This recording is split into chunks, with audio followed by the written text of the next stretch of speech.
All right, let's hope it works. Had to do a little fine tuning to the setup there right before the live started. Steve said I looked like an apple or a strawberry, so we had to do a little color correction. So it took a second, but I have rearranged my entire setup, so everything's different. So whole new computer. My other computer that I used to use is now sitting over there. And the only reason it's over there is because I do have it connected to the network because there's still stuff on it that I'm in the process of relocating. So we'll see what happens. So how's things over at your place there, Steve? Warmer. Well, A lot of that's this. good. I have maybe less than half my yard has snow on it right now, so it's been warming up this week. Um, and trying to get back on the swing of things.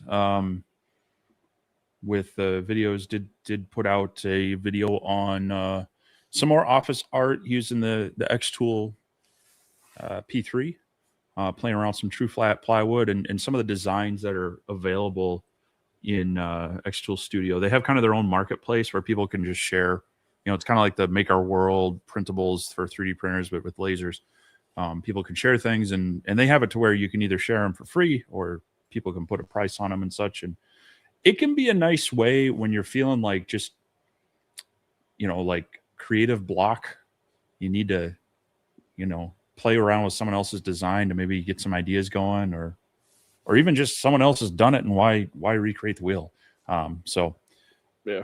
did some play with that. Also wanted to play with the cherry veneer true flat. They sent the pack with that, and that's one of my favorite hardwoods to work with is cherry wood. And so it's nice to have that available in the laser stuff. But yeah, it's been a while since and I've also been playing around with DaVinci Resolve for video editing. Um, I've had just too many stability issues with the Adobe software at times, liking to crash and such. So wanted to give that a shot. Plus, it's free. So if people ask me what they can use for video editing, I'm going to see if that works fairly well. So I've been kind of having to figure things out as I go. When you're used to doing one thing for a few years and it's like second nature, and all of a sudden you're like relearning something, in a different format, it slows you down. So, but yeah, other than that, I've been playing around with the alien cell laser, trying to get used to that as well.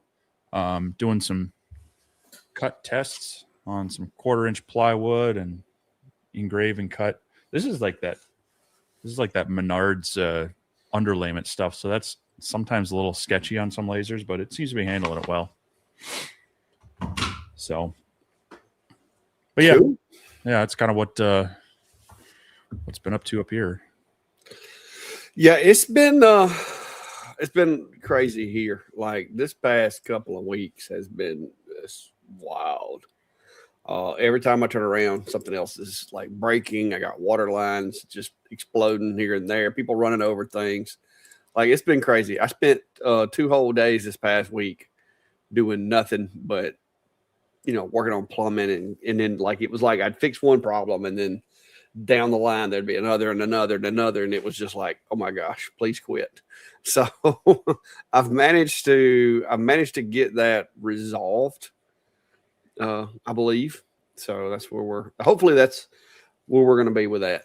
Uh, it's been working now for several days. And then, like I said, I tore my shop apart. I'm trying to get some testing done with the Creality machine here. It's been doing a good job. It is not the one that I got, unless I missed something. And I think you looked as well.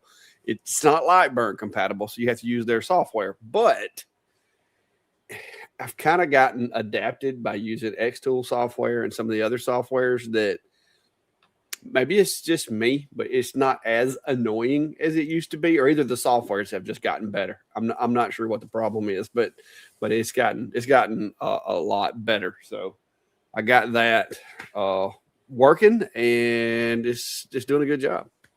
So yeah, Yeah, I think buried in their documentation, they mention that it's Lightburn compatible, but they don't really highlight that anywhere or show like a device profile or anything. Yeah, I haven't. And if even if you did get it to work, there's some, the camera is already set up with it. I mean, I'm going to go with this one from the perspective of I'm somebody that wants a laser that doesn't want to buy Lightburn, and we're just going to go at it at that.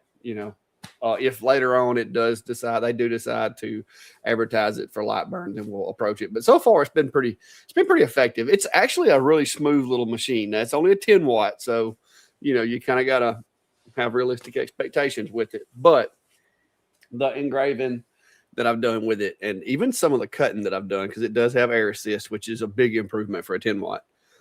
It's done a really good job so far. Their air purifier, I'm really surprised with so far because it's actually working, and I've run it quite a bit with some basswood. Basswood can be a little loud when it's burning, so I haven't smelt any wood burning when I'm using it so far. So we're going to run it for a little while longer and continue through the video and see how it does. But it is built, their AP1, I think is what they call it, is built remarkably similar to some of the other machines from like the AP2. It's built very similar. The cartridge and the way that it's put together is different, but it does have like a lot more airflow through it as opposed to having, a little small hose that runs slam into a piece of pre-filter. So far, so good.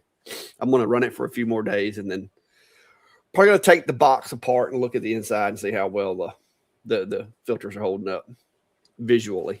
But so far, so good.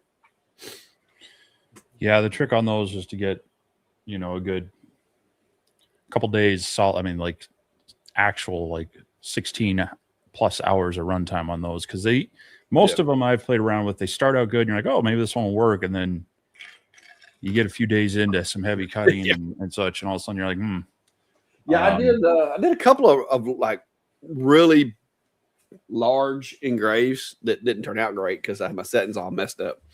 But yeah, I put some gases through it so far, so we'll see. I'm gonna play around with it some more this week. They sent me the rotary and everything for it. I don't know if I want to do that in my first video. I may hold on to that and do the second video for that one, because how does a rotary even fit in that thing? It has legs. You got to take the belly pan out of it. So I'm not really, you know what I mean? I don't think that's going to be something that people are going to be dying to try. So, the rotary, I looked in the box. It does come with leg extensions.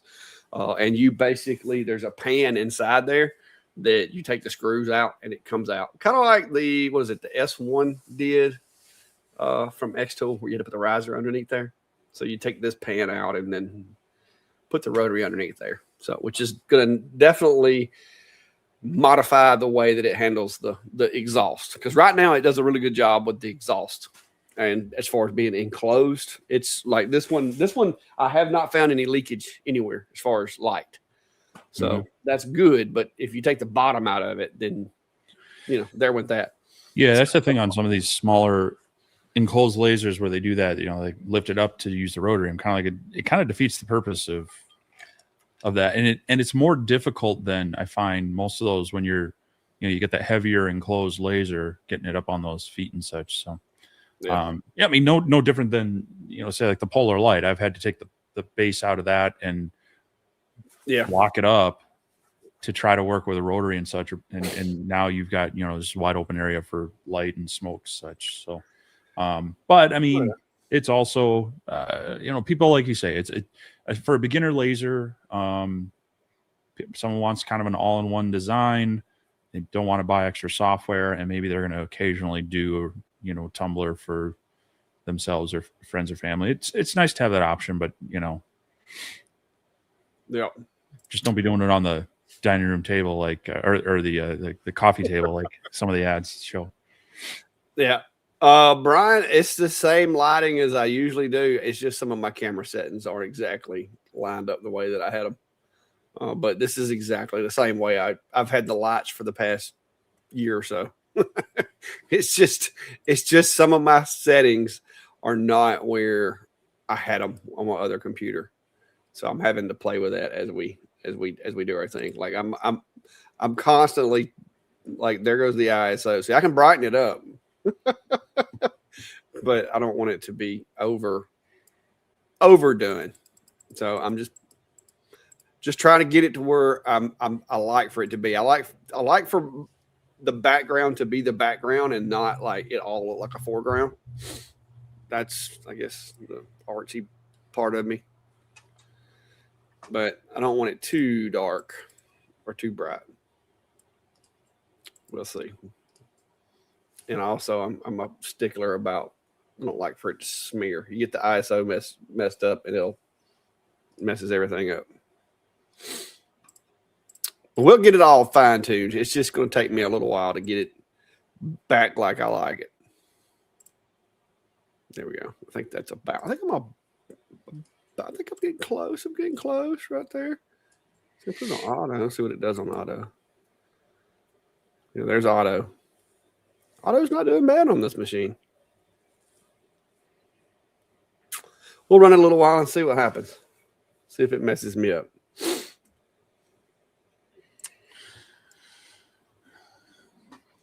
So I know there's a ball game on tonight that I don't watch ball games. So I know we probably got a few people missing because of that. Well, it's halftime. They can all jump on for about half hour. Well, they don't want to miss the big shows. One or the other, whichever way. Who cares? I'm not watching either, but yeah, I don't keep up with it. So I think that's about how does that look? Do I still have that peachy? Still really dark. Is it? You can't really. I mean, like you can't really see your lasers behind you. I mean, they're like just really dark in the background. On the screen that I'm looking at, I can see them. No, it's coming through a bit dark. So well, let me play around with this. Yeah, but I mean, I can brighten it up, but it's going to be washed out. Yeah, it's just washing me out now. I don't know. There we go, 50. So, Brandy, you're saying flowers will be fine. I'm under strict rules not to bring home flowers that'll die. So if I bring home flowers, they got to be ones that can be planted in the yard. So otherwise, it's just a waste of money. Yeah, I don't do flowers that much myself. I know you also kill favorite trees. Yeah. Oh, there goes high range. Let's see what high range does. Did that help? Yeah, it looks better actually. You can actually see the background. Yeah, I'm trying to find it. Okay, it does look better on the other screen too. So I thought my bottom screen, maybe it's my bottom screen's brighter than the top one because I've been using the bottom one to adjust everything. I thought the top one wasn't bright enough.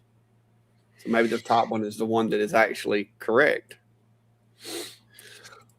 But okay, well, it's starting to get a little washed out on my forehead. Fumpinator's asking, I have a Recreate Vision 20 watt. Do you recommend turning off air assist unless cutting? Not really. Ideally, when you're engraving, it's good to have a little bit of airflow as well. If you don't have that on, it can actually encourage it to like spread those vapors a little bit, and you can get a little more of that kind of the vapors landing on the outside the engraved area that you got to clean up. But if you don't have it on, you also risk that smoke and vapors getting back up into the cone and near the cover lens, which then it will get stuck on there and it can actually degrade that lens, cause you to either clean it more often or actually break it. So it's ideal to have a little bit of air moving to keep kind of positive air pressure, pushing that stuff away from the lens cover. So you don't need a lot of air when engraving. But I like to leave it on anytime I can, just to preserve the lens from getting dirty. It'll help your engravings be more consistent. Yeah, in a perfect world, in my opinion, you need very low for engraving and then high for cutting. So does that look better? Yeah, it looks. The top monitor is. Look, maybe I need to fix this monitor. Yeah, you don't look like you're in a cave. Okay. Well, I was using the bottom monitor thinking that it was the one that was normal. I didn't realize maybe it was the top monitor was the one I needed to been using the whole time. Let me see if I can see. Oh, this one's got a different control. Yeah, Ryan, he's doing better in the playoffs than he did for us. So happy for him. Sad that he's not with the Vikings, but hopefully he continues on and actually puts it into the end zone the second half. So we'll see.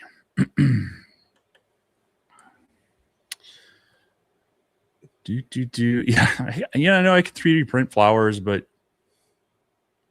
she has other things she would rather. I mean, more practical or other goofy things she'd rather have me print. She just likes her plants need to be alive and out in the yard. Actually, that's our neighbors. We had some tree work done just a few weeks ago.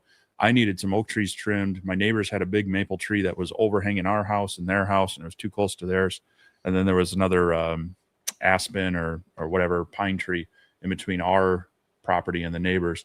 So we had a tree company come in and take all those down. And now Carl's kind of excited because that's opened up more of the yard to have the appropriate light, the sunlight, to be able to plant more stuff. So, which it's fine. The boys aren't out there playing as much anymore. And as long as it's not a hassle to mow around, I don't care. So, but yeah, that's usually a Mother's Day thing is instead of, buying anything else, it's off to the nursery for more plants for her stuff. So, all right.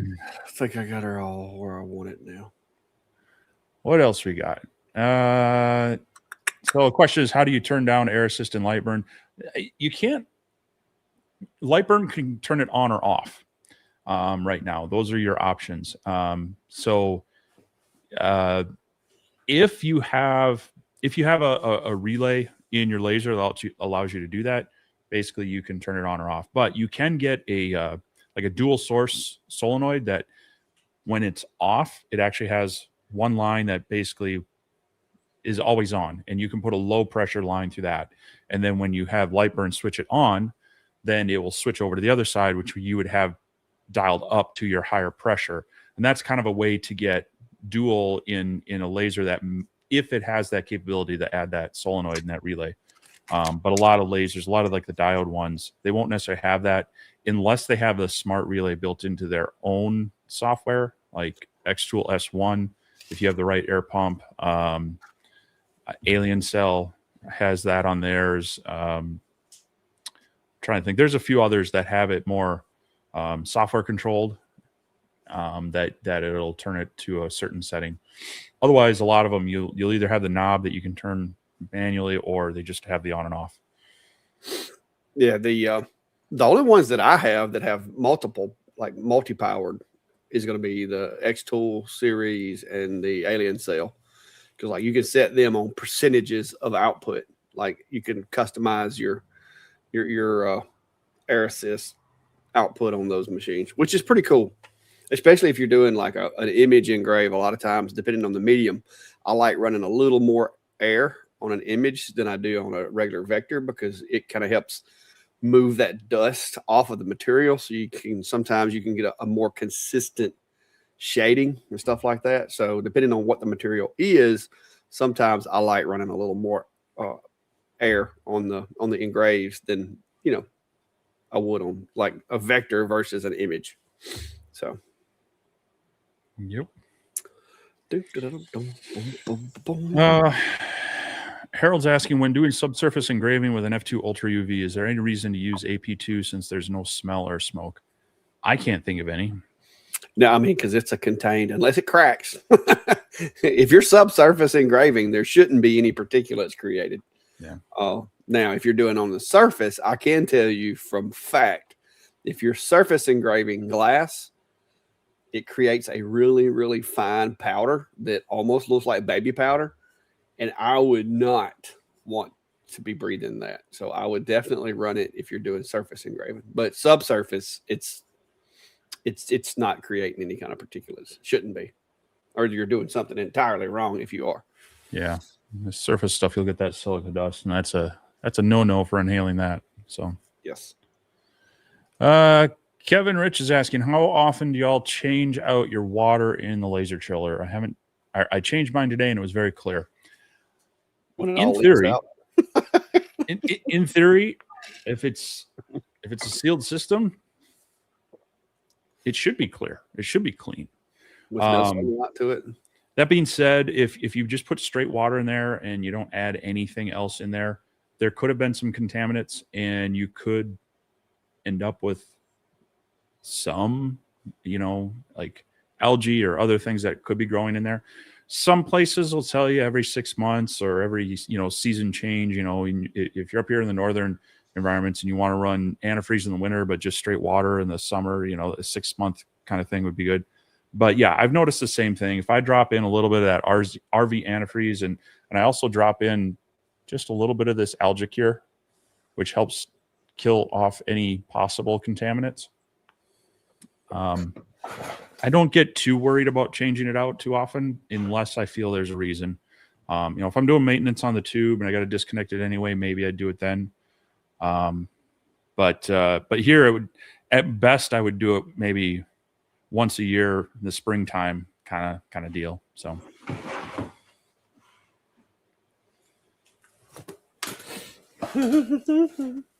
Had a little popping in my right speaker for some reason.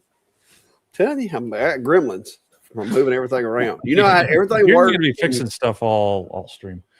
Yeah. Plug builder. Move it around, and everything was working fine, and now Gremlins. Yeah, you're looking a little red again. The auto. I got to take the auto off. Plug builder finally pulled the trigger. An Ohmtech 60 watt 20 by 28 arrives this week. It sounds like a nice laser. So I'm sure you're aware that's going to come on a freight truck in a crate. So just be ready for that delivery. If you have a normal driveway, a lot of times the drivers will just pallet jack it into your shop for you. I don't have that luxury because my shop's on the alley side.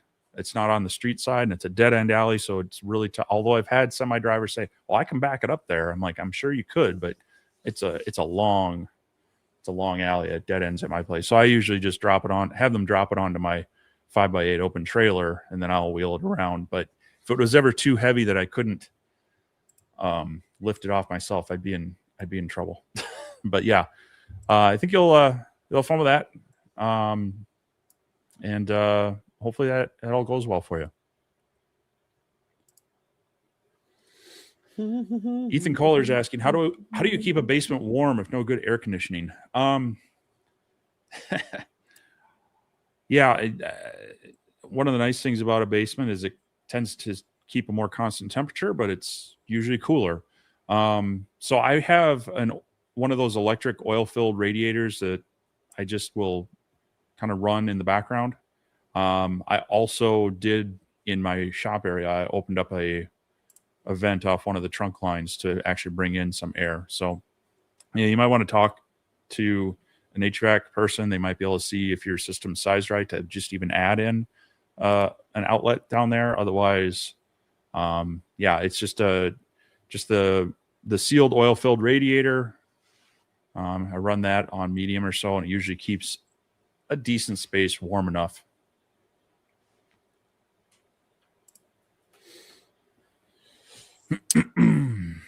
All right.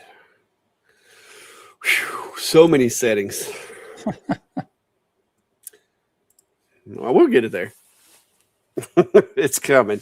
It's just taking a minute. I found some settings that I didn't even know I had. So hopefully that's happened.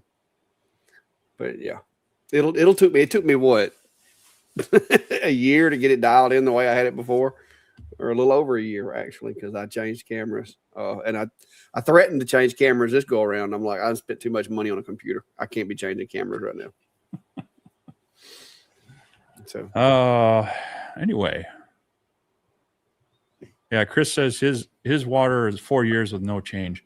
Like I say, if it's a sealed system, technically it should be fine as long as you didn't contaminate it when you filled it up. If you have the bucket with the water pump in it, I did that at first and I tried to seal it up, but things still got in there and I nearly ruined a tube that way because I was getting some algae and other things growing inside the tube.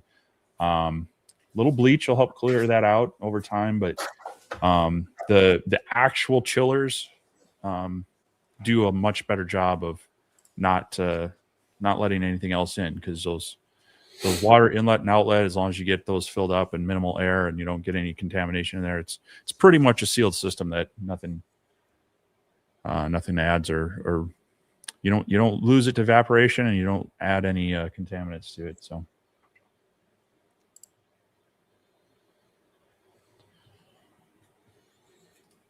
Ethan's asking, how often do you change a filter for a warmer room temperature? I'm not sure what kind of filter you're looking at.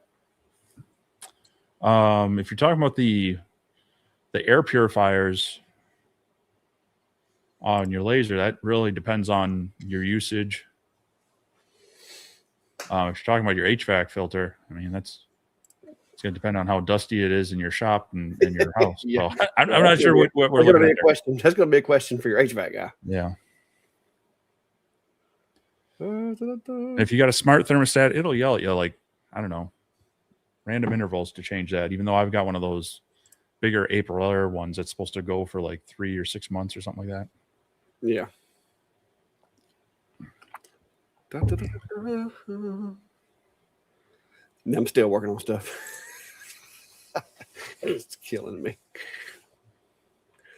Like my defaults were all messed up. But yeah, it's exhaust, air conditioning, filtering, dust. That's one of the things that with my shop, dust is a big issue because this is not just lasers and 3D printing and CNCs. The CNC does generate dust, but I'm going to say that probably the most dust that I have an issue with is from sanding. It's not the CNC. The CNC, the system that I've got with the Shopsmith and everything, it does a really good job of collecting most of that. But sanding, there's just no good there's just no good remedy for sanding, in my opinion, unless you have like a room with like special ventilation. That would be ideal. If I had like a little booth, like a little sanding booth where it had like its own filtration of the air, that would be ideal. But or even a downdraft table would help contain it too, or just a better sander. I know you like to use those cheap ones. Yeah. Well, I've got the DeWalt. I don't have the what is it that you've got? The Festool? No, it's a Mercaderos. It's in the same class as the Festool though, but I don't have one of them fancy ones. And you're right. I mean the sanding, it's a chore that no one enjoys, but you have to do it. And it can create a big mess. And so between the ergonomics and just the dust control, that's what kind of led me to really spend the money on it. Just anything I can do to keep the dust down in here. Yeah. Better for my health, better for, my kids' health when they're out here and such. So, well, I've got I bought the DeWalt, that dust collector that I got that's made by DeWalt. That's like basically it's a shop vac, but it's got dual filtration and it's got the auto clear and everything. I mean, it's a heck of a lot better than it used to be, but it still doesn't catch 100% of it. Like it still gets everywhere. Like I can be making stove covers or whatever. I can be running the CNC. I won't see a whole lot of dust until I start doing the table saw and the sander, I guess, are the two biggest contributors. Because I just got a job site table saw, not the best dust collection ever. So between those two, after I get done, I have to go around and clean machines because they'll be, how this acrylic is. It just attracts fine dust. But I've got my little dust catcher thing up there from Win, the filter box. I'll turn it on as soon as I start doing actual woodworking or running the CNC or whatever, just to try to keep that down. And I go through a box of those filters for that thing pretty regular. But yeah.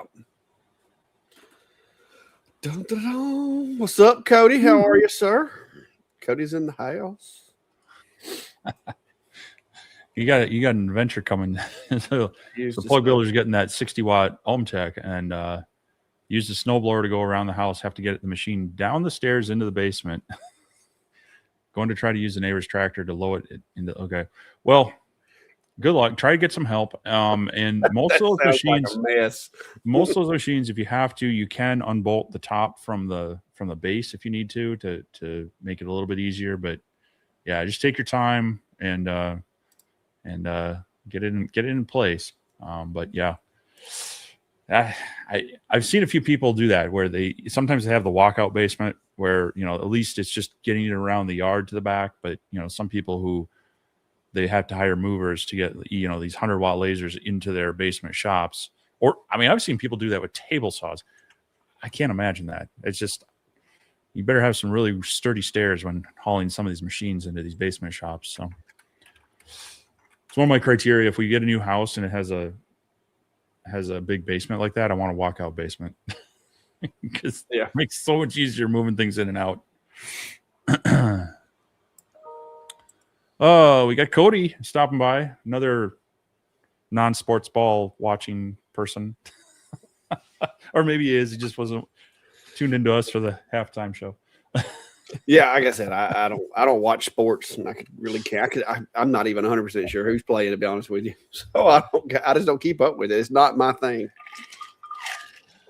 Plug Builder's asking, do you run distilled water in your chiller or RV antifreeze? Both. You have to, some of the RV antifreeze where I'm at, I don't need like -20, -30 protection. So you can actually mix it here. And then as long as you stay below the threshold. But a lot of times, as cheap as it is, a lot of times I'll just end up running like full RV antifreeze. Unless it's like, you know, I got like a gallon and I need just a little bit more volume to fill it up, then I may top it off with some distilled water. But I've got both. I've actually got extra still.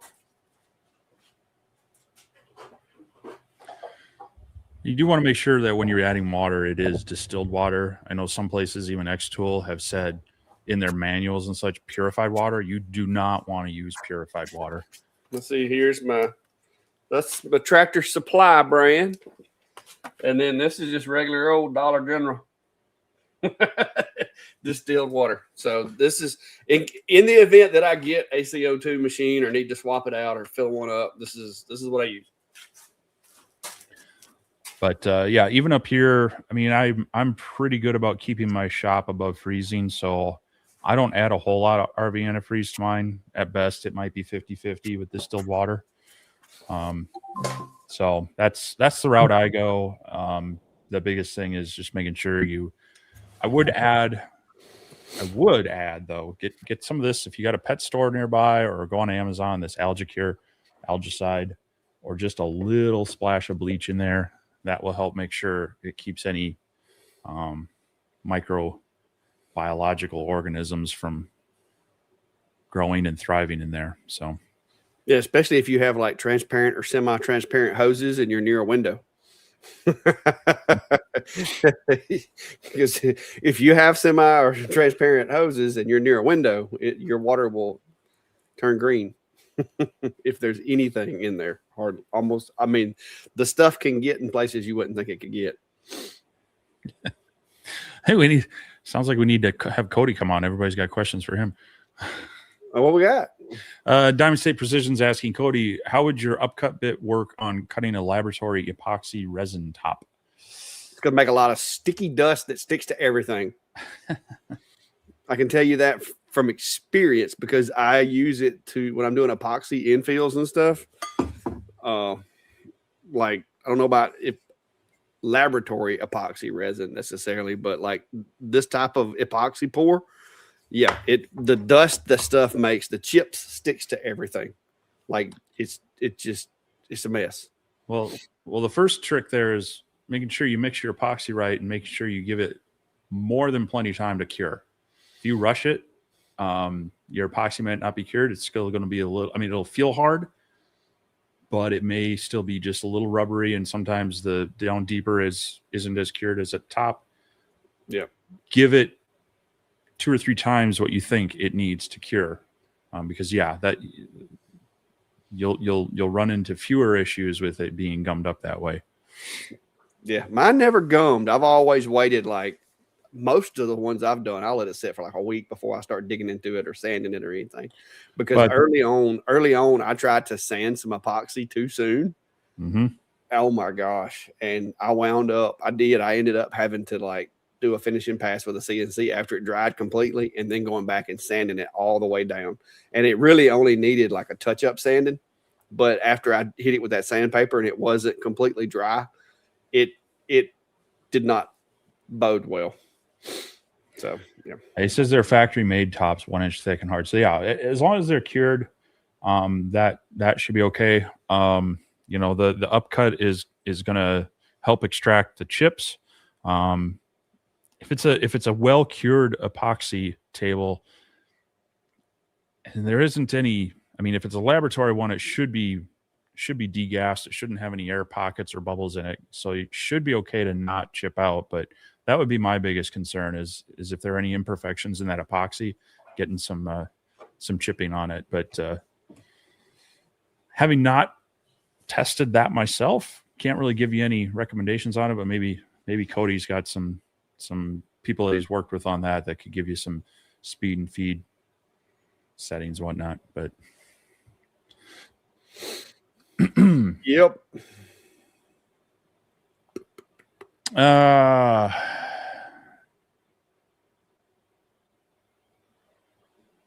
Yeah, and Kevin wants to talk to Cody too. See, we need to have Cody back on. Yeah, but I can tell or you, we make a road trip and do it from his shop live. Yeah, if it's anything like now, I haven't used the only bits I use on the aluminum are the O flutes, and I have used a tapered before, but yeah, I don't see any problem as long if it's any kind of epoxy. Like I said, other than the dust management, just be prepared for that because it sticks to everything. I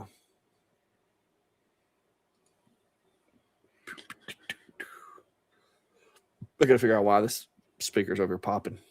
I wonder if it's in the system or if it's just that speaker. I moved the speaker around. It's probably a cable laying. It's probably my audio cable laying too close to some other cable that's back there, and it's picking up some RF because that's what it sounds like. It sounds like a little pulse of RF. I don't know why that reminded me, but this is years ago. It's driving me nuts. Hang on. I was at the local Best Buy store, and this is when, back when you had the whole stereo set up with the receiver and the DVD player and the CD deck and all that such. And so I needed to get some new cables for it. And I was asking one of the, college kids that was working there, they're always asking, whenever I don't want their help, they're always bugging me. When I do need someone to pull something out of a case, they disappear. But of course, he asked me, like, hey, can I help you? I'm like, oh, I'm just looking for some cables for my, to connect my new DVD player to my receiver. And he asked us, like, well, how long is it? I said, it needs 3 to 6 feet. He's like, okay, well, you'd be fine with either the fiber optic or the copper. But if it's longer than that, you're going to want to get the copper because the fiber optic could have some interference. I just kind of looked at him and blinked a few times. What? Yeah. Yeah, I just kind of looked at him and blinked a few times and said, okay, well, thanks for your help. I'll take it from here. Okay, I think that was it. Yeah, you got it fixed. Oh, no, it did it again. I don't know. Should I just see her and go? It's not that loud. It's just a really, really faint, like a little, just a little tiny, just static, just one little pop. I probably need to pull the line out and rerun it because it's running right behind one of my UPSs. So I'm pretty sure it's picking up interference. It's not doing it as bad. So I must be barking up the right tree. So. We'll see. It's a mess, man. I had to move everything over here. Like, I need more space. I need less stuff in my way, and more space is what I need. Yeah, I'm getting to that point where I'm like, springtime comes, I'm gonna be having like a workshop garage sale or something, Yeah. These bigger machines that are hard to they're just not really easily reshipped. So I've been begging some of my friends who have been asking me about, lasers and CNCs and such. Because some of them, like you, I want to have them on hand, but I don't necessarily need them in my shop. So,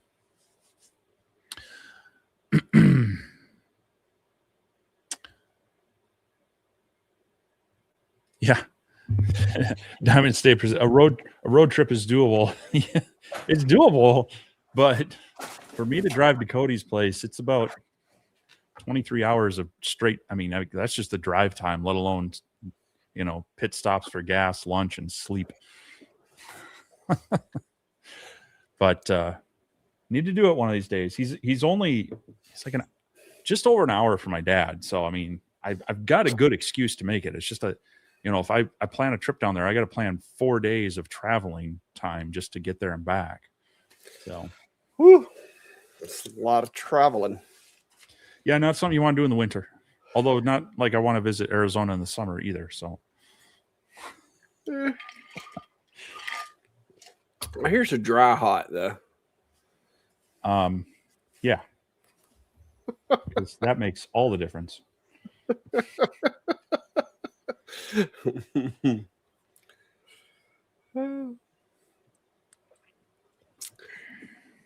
Yeah, so far so good with the most of the setup. We've got most of my bugs worked out. Getting there. Got another hour to work on them. Yep. Oh, so we got here. Yeah, Harry Hodge is saying you're talking about cutting epoxy, and all of a sudden I could smell it. Interesting. Haven't worked with it for a couple of days in the shop. At the other end of the house. Yeah, that's the thing with it, when you work with epoxy, and you mill it out. I mean, it's a lot of epoxies are like polyester resin, and so they can get static buildup. And so if you don't have a good dust collection on that, it gets everywhere. It starts sticking to everything, and it's hard to clean up. So definitely having a good way of capturing that. And then, of course, be careful opening your dust collection bag because the static will get that as well. So, oh yeah, that stuff. Like I said, epoxy, man, it's bad. It is terrible. Well, even just like if you're working with epoxy and the curing process, some epoxies are just they will drive you out of the shop with their their VOCs and such. So you have a good respirator. Yep. Let me see. Thumpernator said, someone asked about the Harbor Freight dust collector. I have it with a cyclone and a HEPA filter. Works great. Yeah, I used to have I think it was branded something else, but it was basically the same as the Harbor Freight, like 1.5 horse, I think at the time. And if you upgrade they come with like the bag filter. It's supposed to be good down to like, I don't know, 5 microns or something. But you can get the HEPA filter, which is similar to the one that's on my jet dust collector there. And then the cyclone as well to help separate things out. Definitely, they will work great. You don't have to necessarily spend a ton of money on it, but definitely, if you have a few shop tools or you're getting into a bigger CNC machine, you're going to use a lot. It's definitely nice looking at those.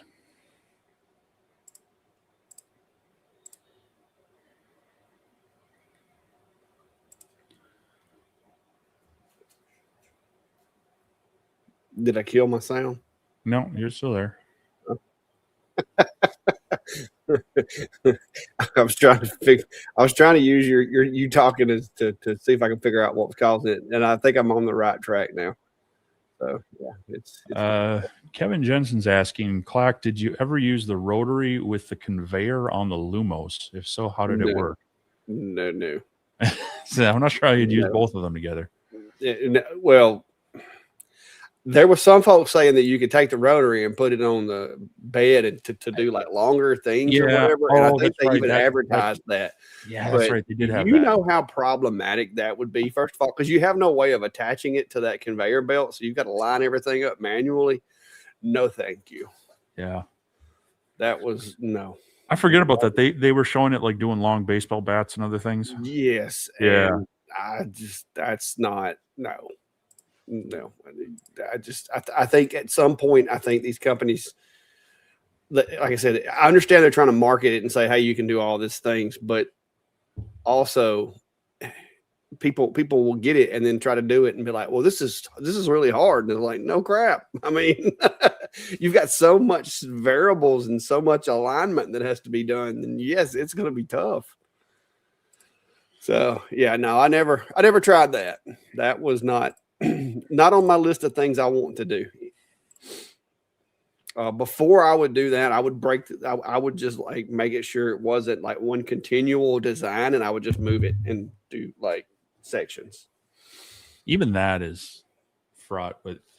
Yes. I had someone recently, so I did last month or December, I did an update on the OhmTech Polar Light and answering some of the questions that had been sent to me through comments and other things. And one of them was, how does the pass through work on there? And it's really thin. And it in my mind, it's great for, loading a bigger piece of material in that you want to engrave in the middle of it.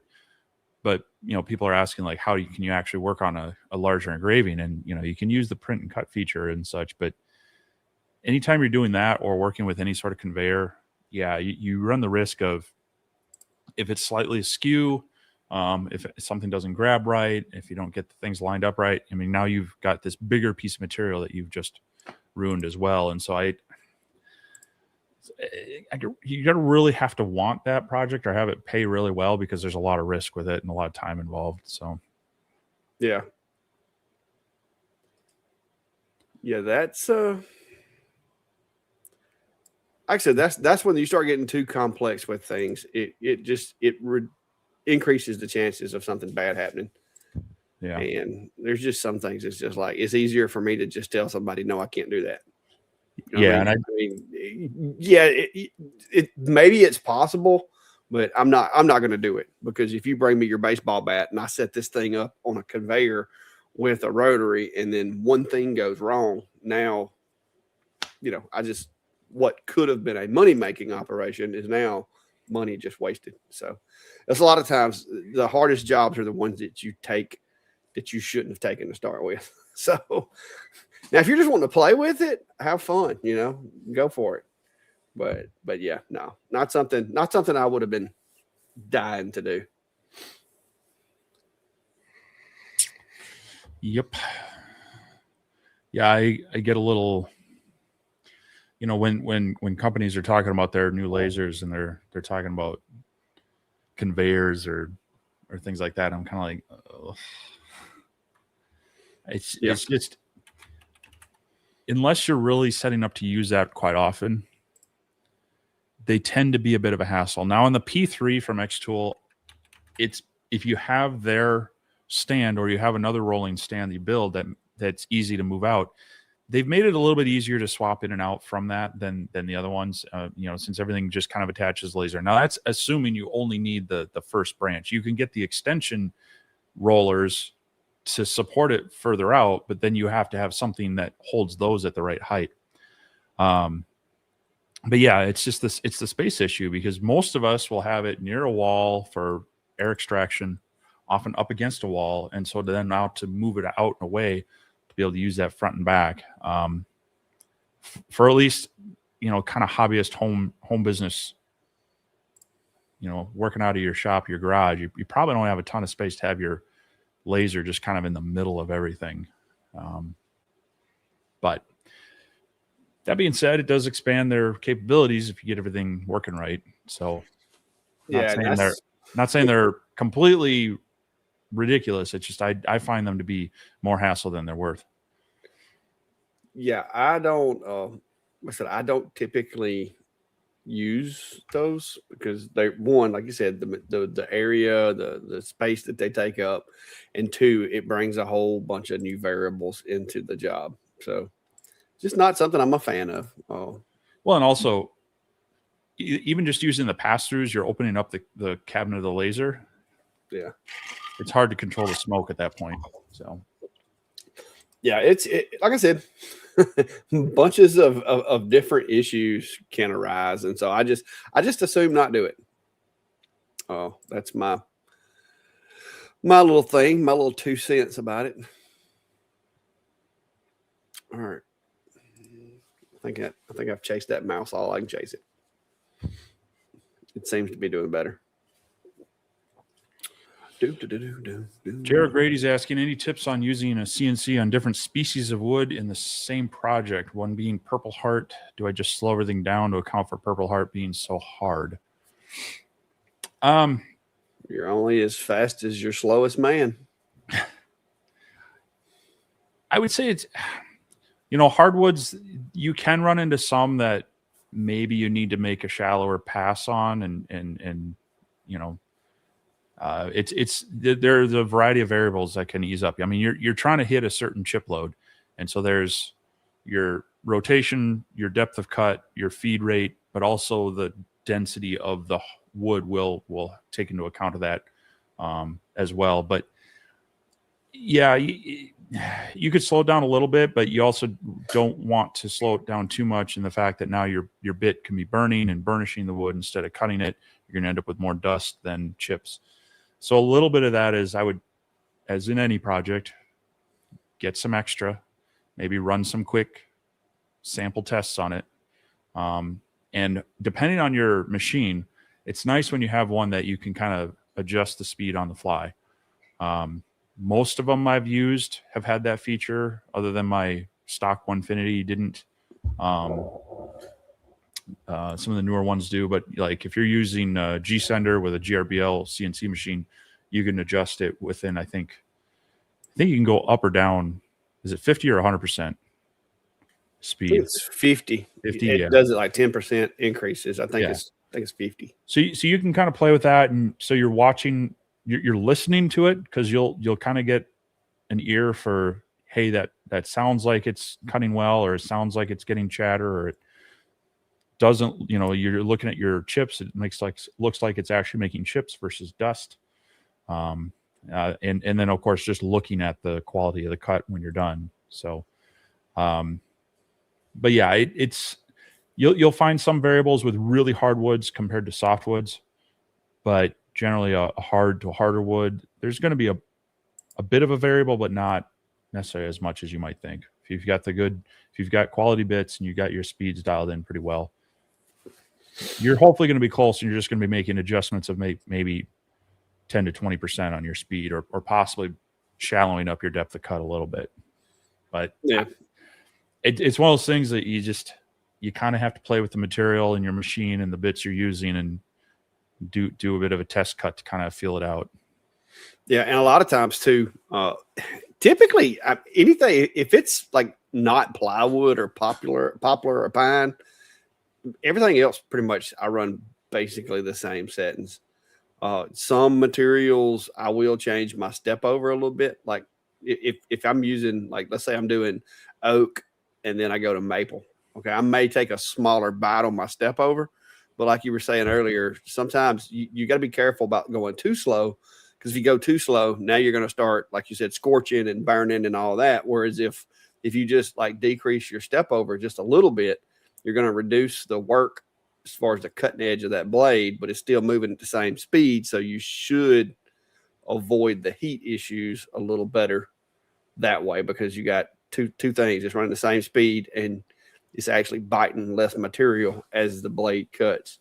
So I don't mess with the speeds as much. Like a lot of times I'll go too slow and I'll have to add 50% to it as it's cutting, because I'm real conservative on my step over a lot of times and my depth of cut, because I want to try to minimize tear out, because there's nothing I hate than more than, sitting there running a good job.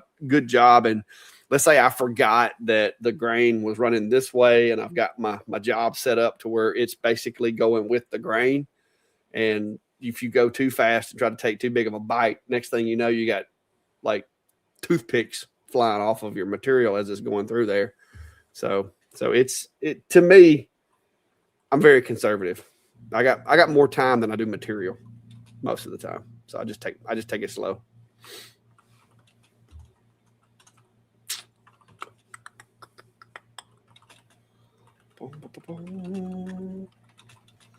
William Hunter saying, hey, Clack, do you ever try to recycle your tumbler seconds? I have a few that are fine other than the botched marking job, or the powder coated or what. Yeah, they're typically, tumblers are powder coated. I just use them as test cups. Like I'll spray paint them, I'll wrap them with painter's tape, whatever, just to test to make sure I've got the logos right before I put a nice new tumbler on there. So even if I've got one, and let's say it's the same size as the job that I'm doing today, I'll wrap it in painter's tape or hit it with some spray paint and run the job on it, just to make sure that I've got my taper and my proportions right before I put a nice one in there. and that'll help you in the long run. That helps you minimize how many you end up wasting, so to speak. Because once you get, especially if you're using a CO2, CO2s makes finding the settings a lot easier. Where you're going to screw up the most with the CO2 is you're going to forget to put your diameter in, or you're going to over measure, or you got one that's got a pretty good taper and you're trying to like find that middle ground between not enough and too much, because if you go too much, now your image looks squished this way. If you don't do enough, now it looks like it's squished that way. And so a lot of times I'll play with that and try to find that middle ground. And so I find that painter's tape or spray paint are your friend for that, because it's easier than messing up a new one. But you can still drink out of them, even if you mess them up. So like around the shop, literally, do you really care if it's got messed up graphics on it? Like most of these, I typically don't use the ones that are all messed up, but I'm not against it. But I've got so many tumblers, because like I'll do a video and they'll be like, oh, can you show it doing tumblers? And I'm like, okay. And so I've got so many of these, it's not even funny, because this is just a popular thing that I do. I've started doing other stuff now. Yeah, I mean you can get the blank stainless steel ones, and sometimes you can find good deals on those. A number of years ago, Harbor Freight actually had them. You can get them for like $5 a tumbler. But then recently, I've even seen at Michael's, they'll have a few colors and or the stainless steel ones. And if you catch them at the right time, they're on sale or clearance for $5 to $7 a piece. Good to have for just dialing in maybe a graphic, or in our case maybe testing on a new machine with it and such.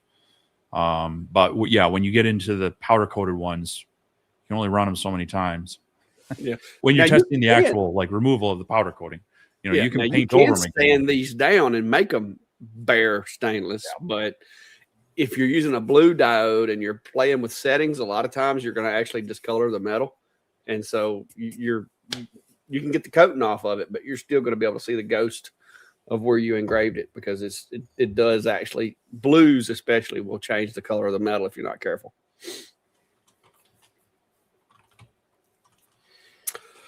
But yeah, I've got a few. Like I said, and a lot of times I'll donate them to other people that come to my shop and it's like, oh, I like doing those tumblers. I need to get me a test cup. And I'm like, here, have this one, because I keep enough that I've got basically one of each size that I use.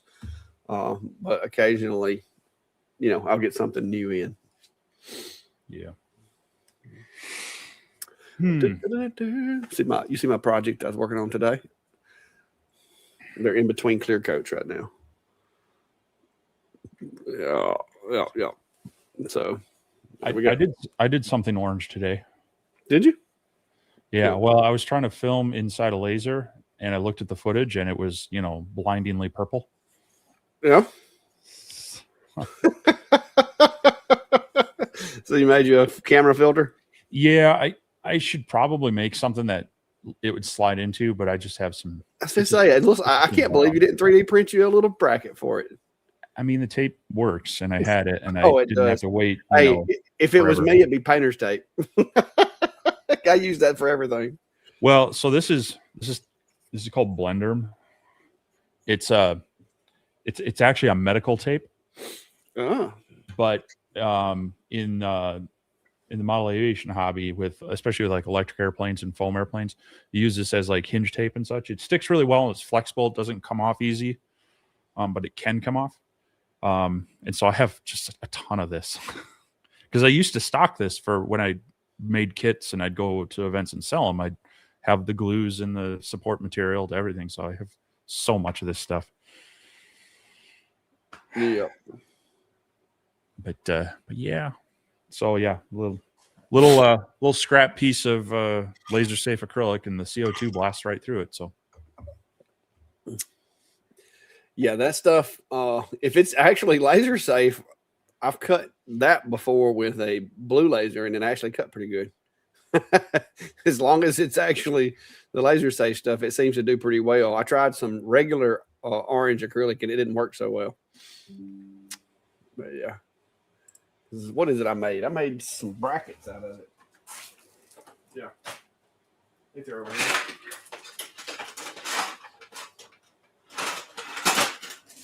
Yeah, I used an old piece of it to make some brackets for the rolling back when I was using it. Yeah. Sorry, Greg. No, Patriots are doing just fine. Now, we're experiencing field goal bowl and not a Super Bowl, but hey, however the Seahawks want to win it, I'm fine with that. Well, anyway, so what else you got the grips you're working on? You just put out your 40-30 video. What else you got in the well, I've got more coming. Like I said, I've got the Creality. They sent me the Creality with the roller, which I'm probably going to wait on the next video for that because I don't want to disassemble it right now. And then I've got their air purifier. I've got an ASMR 48 watt right here somewhere that I got to do.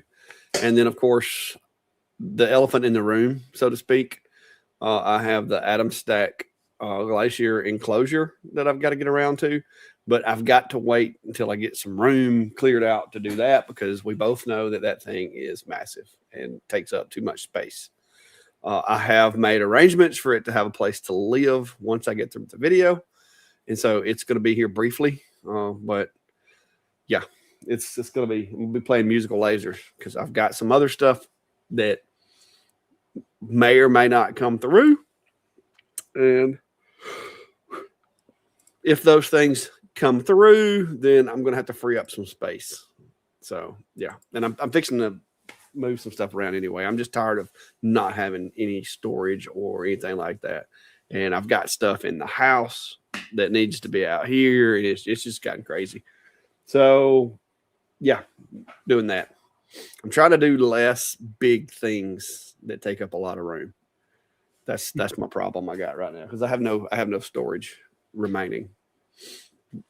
So, and I know you've got the big enclosure too. So I do. I need to clear off the table. So I did film hopefully my talkover stuff for the Anycubic Cobra. But I need to go through that edit and finish it up, make sure I covered everything I felt I needed to without making it too long. So we'll get that out, and then that will clear off that bench, to which I have two larger projects that might need that.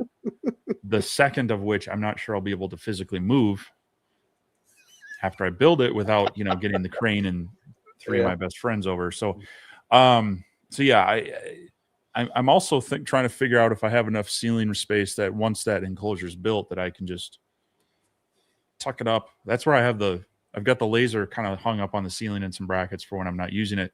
And then I want to see if I can do the same thing with the enclosure so that, it's available, but out of the way. So that'll probably come next, get that done, and then start working on that other one. So, but yeah, it kind of seems like I have a number of things that are all coming to a head at one time, which is a little, I don't like that. I don't like being rushed on equipment reviews. I don't like them all coming in at once and such. So, yeah, that's kind of like you see mine hanging over there, but yeah. So we'll see. I got to get through those. I do have some other projects. One of them that was in the works that I still just need to finish up the design work on. So that'll be hopefully fun. It's going to combine laser cutting and some 3D printing and some painting and some LED lights and maybe even a little sound module. We'll see. I hope it works when I'm done. yeah, I've got, like I said, once I get this this machine box put together, the enclosure, it's got to go somewhere. I have zero room anywhere. Yeah. Yeah, that's well, like we've said, it's a really nice machine, but you got to have the space for it. So.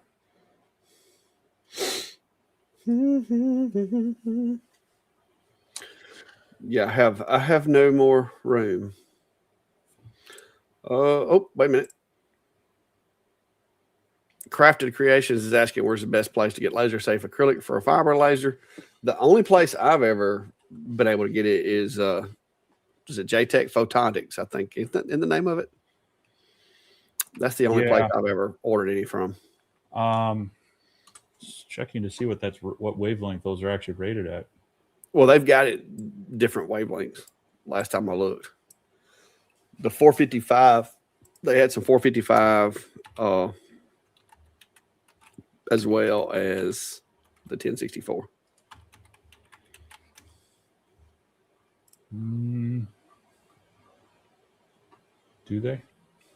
They did have. Now, I haven't looked in a long time. I don't know that they do. Most of their stuff is just the orange 250 to 520 stuff. Let's see. Safety gear. 50 to 520, 50 to 520. Okay, maybe they don't have it.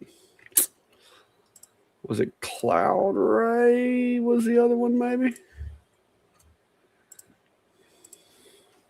Yeah.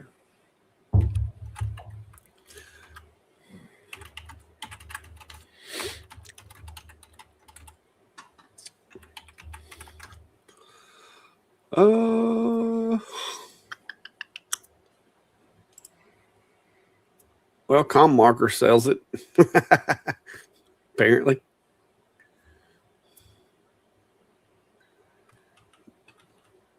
OD6, $89. Woo. Yeah. Yeah, there's a few places that sell it appears. But it's not going to be cheap. You may just find yourself wanting to build a plywood enclosure and call it done.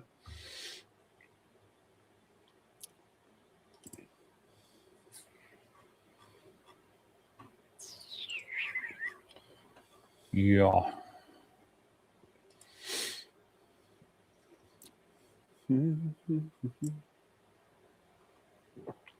This will be a question for you. David says he has an old Onefinity woodworker that he wants to start running again. I use a 65 millimeter trim router. Are there any dust boots that you know of that I can 3D print? I use a 2.5 inch hose. I don't have a Onefinity, so there might be some you can download. A lot of people like the Nighthawk dust boot, and I think he made a similar one to that, but I don't. And they're 3D printed, but I don't think he shares the files per se. It's a mixture of acrylic cutout laser with 3D printed parts and some magnets to hold it together. Now I know James Dean just designed one for his. I don't know if he's going to offer up the files or anything.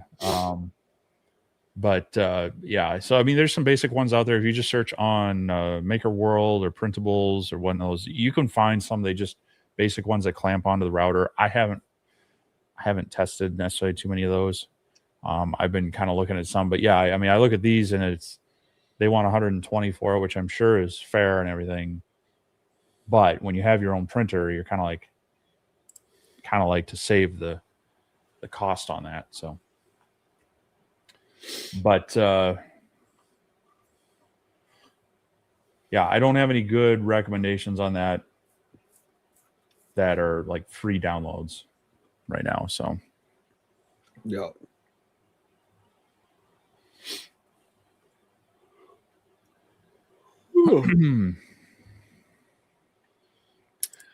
Yeah, Greg, I'm with you there. I have a number of projects. It's just I try to space them out, but sometimes one or two get delayed and then they start overlapping each other. And I'm trying to really restrict it down to things that are either, quality but budget minded, so like David's looking at the Creality Falcon as a kind of a inexpensive but quality beginner laser, something that some people could get started with. Trying to focus on those where it's that balance of inexpensive to get started with, but still decent quality, and then also the kind of the unique, the innovative products. Yeah, there you go, innovative products that are actually new. So like the alien cell laser, I mean, it's not built on GRBL, it's built on the Linux. It's got a lot of, borrowing a lot of technology from 3D printers, like input shaping correction and such, fast acceleration. I think this is going to be an interesting laser to look at, but it is more expensive.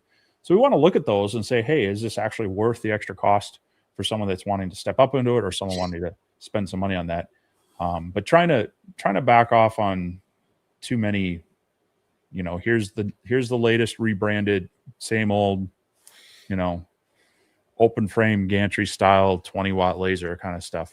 So hopefully going to continue to find that balance. But also when some of these new budget machines come out that might be options for people, whether it's a new diode, new CO2 or whatnot, I like to try to take a look at them. But the unfortunate thing is that sometimes they say, okay, yeah, we're looking at doing this in September, and then all of a sudden it gets pushed back, and you've made other commitments for things in January, and they try to dump that on you as well. So we do our best to try to balance it out.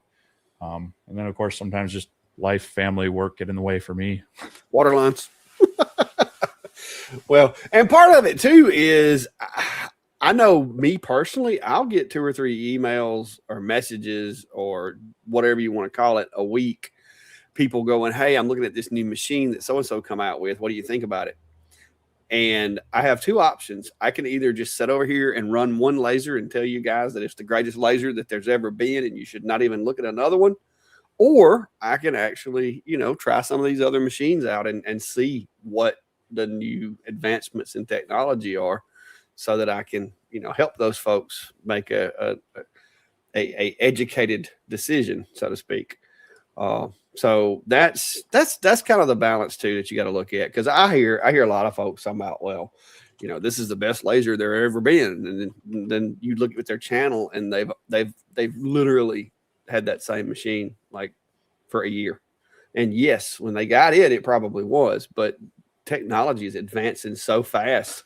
Like even this little thing, it's only a 10-watt, but the smoothness, the XY way it's built, the things that it shares from 3D printers, it's amazing that they've brought that over into the lasers. So, and I'm a nerd. I like playing with these new machines. Not gonna lie to you. So it's a balance. I started the channel, and I do the stuff on the channel because it's fun. It's fun to me, and I enjoy it. Yes, it kind of helps me with financing my toys and stuff these days, but for the most part, I'm gonna do what's fun. I mean, that's and I do like my projects, and I do my projects, and hopefully, I got plenty more of these blanks too. So this is my first prototype. I kind of wish I'd have made the honeycomb panels a little smaller, but it's hard to say until you get them on the machine to see. But I like doing my projects. I like doing my stuff, but I like playing with the robots too. I love technology. Part of it is technology is just awesome. So yeah, it's like Steve said, it's a balance, but I do a little bit of everything. I do lots of different stuff with different machines, and I've gotten to where I'm doing 3D printing, I'm doing CNCs, I'm doing lasers, I'm doing like yard robots now. I've been playing most of the week this week. I've been playing with my motion yard robot that I got. I don't have a whole lot of grass to cut, but what little bit of grass I have cut with it done a good job. So, there's just so many different things. And then I spent 2.5 days working with water leaks this week. So yeah. You got more grass than I do. No, I mean, yeah, I do that. I don't have any snow in the way either.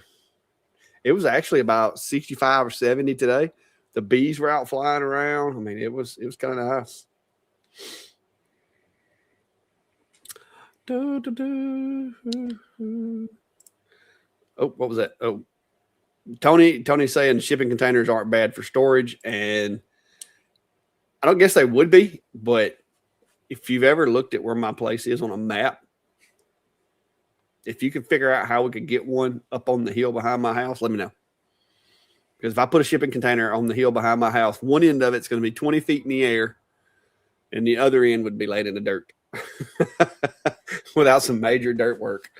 I got one good place to put something, and that's where my shop / storage building is going to be built whenever I get a chance. So we'll see how it goes. Yeah, I don't have any room for a shipping container. That's yeah. City would not be happy if I did that. I don't even know how I would get it on my. I have a hard enough time bringing my 5x8 trailer for equipment in. Trying to get a shipping container dropped on my property would be. Yeah, I mean, I guess I could probably put a small one up there where the sawmill is if I got rid of it, but that's about all I got right now. Yeah. So, well, my thing too is that if I need that much storage, I got a problem. Because no way. I mean, some of those things stuff just gets buried, and then your kids or your heirs or whoever takes care of your estate gets to deal with it after you pass away, because you never see half of it again. So, yeah. But I've seen some people make some cool like shops out of a shipping container. So, yeah. David Pingle says, I used to follow crafting guys on YouTube, and I find that many of them are not there anymore. I assume there's a high burnout rate. And my answer to that would be, if you try to make everybody happy, if you try to do it for any reason other than you enjoy it, yeah, I can imagine there would be. It does get a bit overwhelming at times. You have to have that personality to where you have to, when you started doing this, you have to make sure you realize why you started doing it and what your reasoning was, and don't get drugged too far away from that. That's the one thing that I would say, because when I started doing it, I was doing this for fun. It's not a job. I'm not trying to get rich. I'm not trying to be the next, Mr. Beast or anything like that. It was for fun. And I think as long as you don't lose sight of that, and you just try to, maybe you're having fun, but you do want to have an emphasis on making a little bit of money so you can like go on trips occasionally to Las Vegas and stuff like that. You just have to make sure you maintain that balance. You don't get too far into it. And then some folks, I think, try to go too hard, too fast and get in over their head. And then others just simply let the opinions of other people dictate what they do. And it can wear you down. It's just like, nobody's ever happy type thing.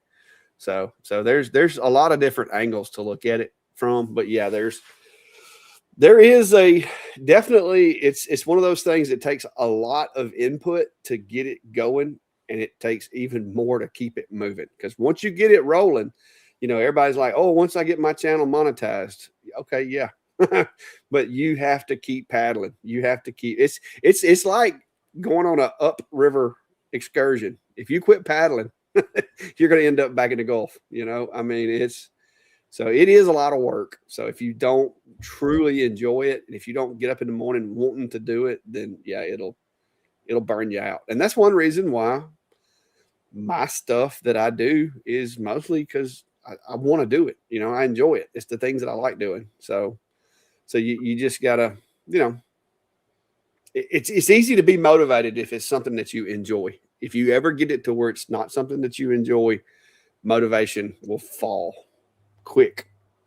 So I don't know. That's my 2 cents from my little short time of doing this, because I've only been seriously doing this for like 3 years now, a little over 3. So before that, I was literally just playing, and I still technically just play. I do want to make a little bit of money because now I'm retired and this is kind of all I do. But most of the money part of it comes from things outside of content creation directly. Like, I still do projects. I still have customers.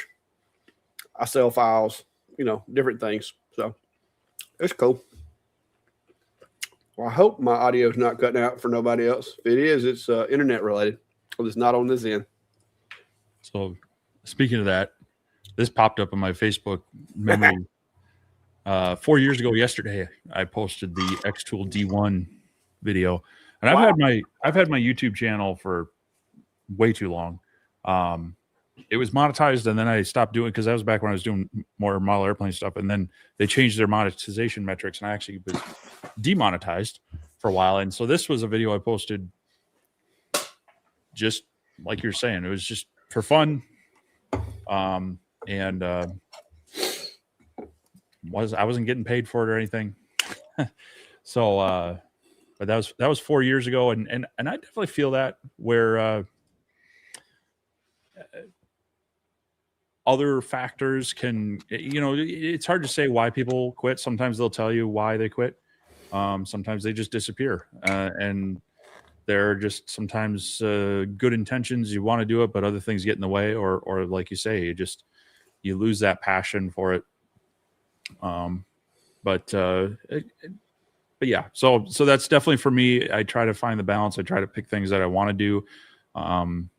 And some months, like this past month, it just gets quiet for a bit because life gets busy. You get sick. You got to get caught up on a few things, and sometimes you just have to take a few days to say, you know what, I can't sit and stare at that computer, edit that video, or I can't get out in the shop this week just because of other things. And which, if you're doing it as a business, that's not good. Consistency is definitely a key on any of this social media stuff. But for me, it's still, I take it seriously as a side business, but it is a side business that, other things come first. So.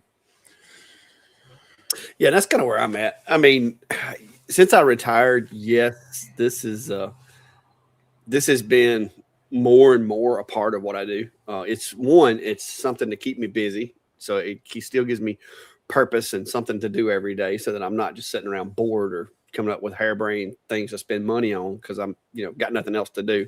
So it does help keep me occupied. It is something that I really enjoy. I enjoy the technology. I enjoy, making things. I like making stuff, period. I like technology. I like the robots, the electronics. I like figuring these machines out, and I like helping people answer questions that they have. So, it's a good fit for me.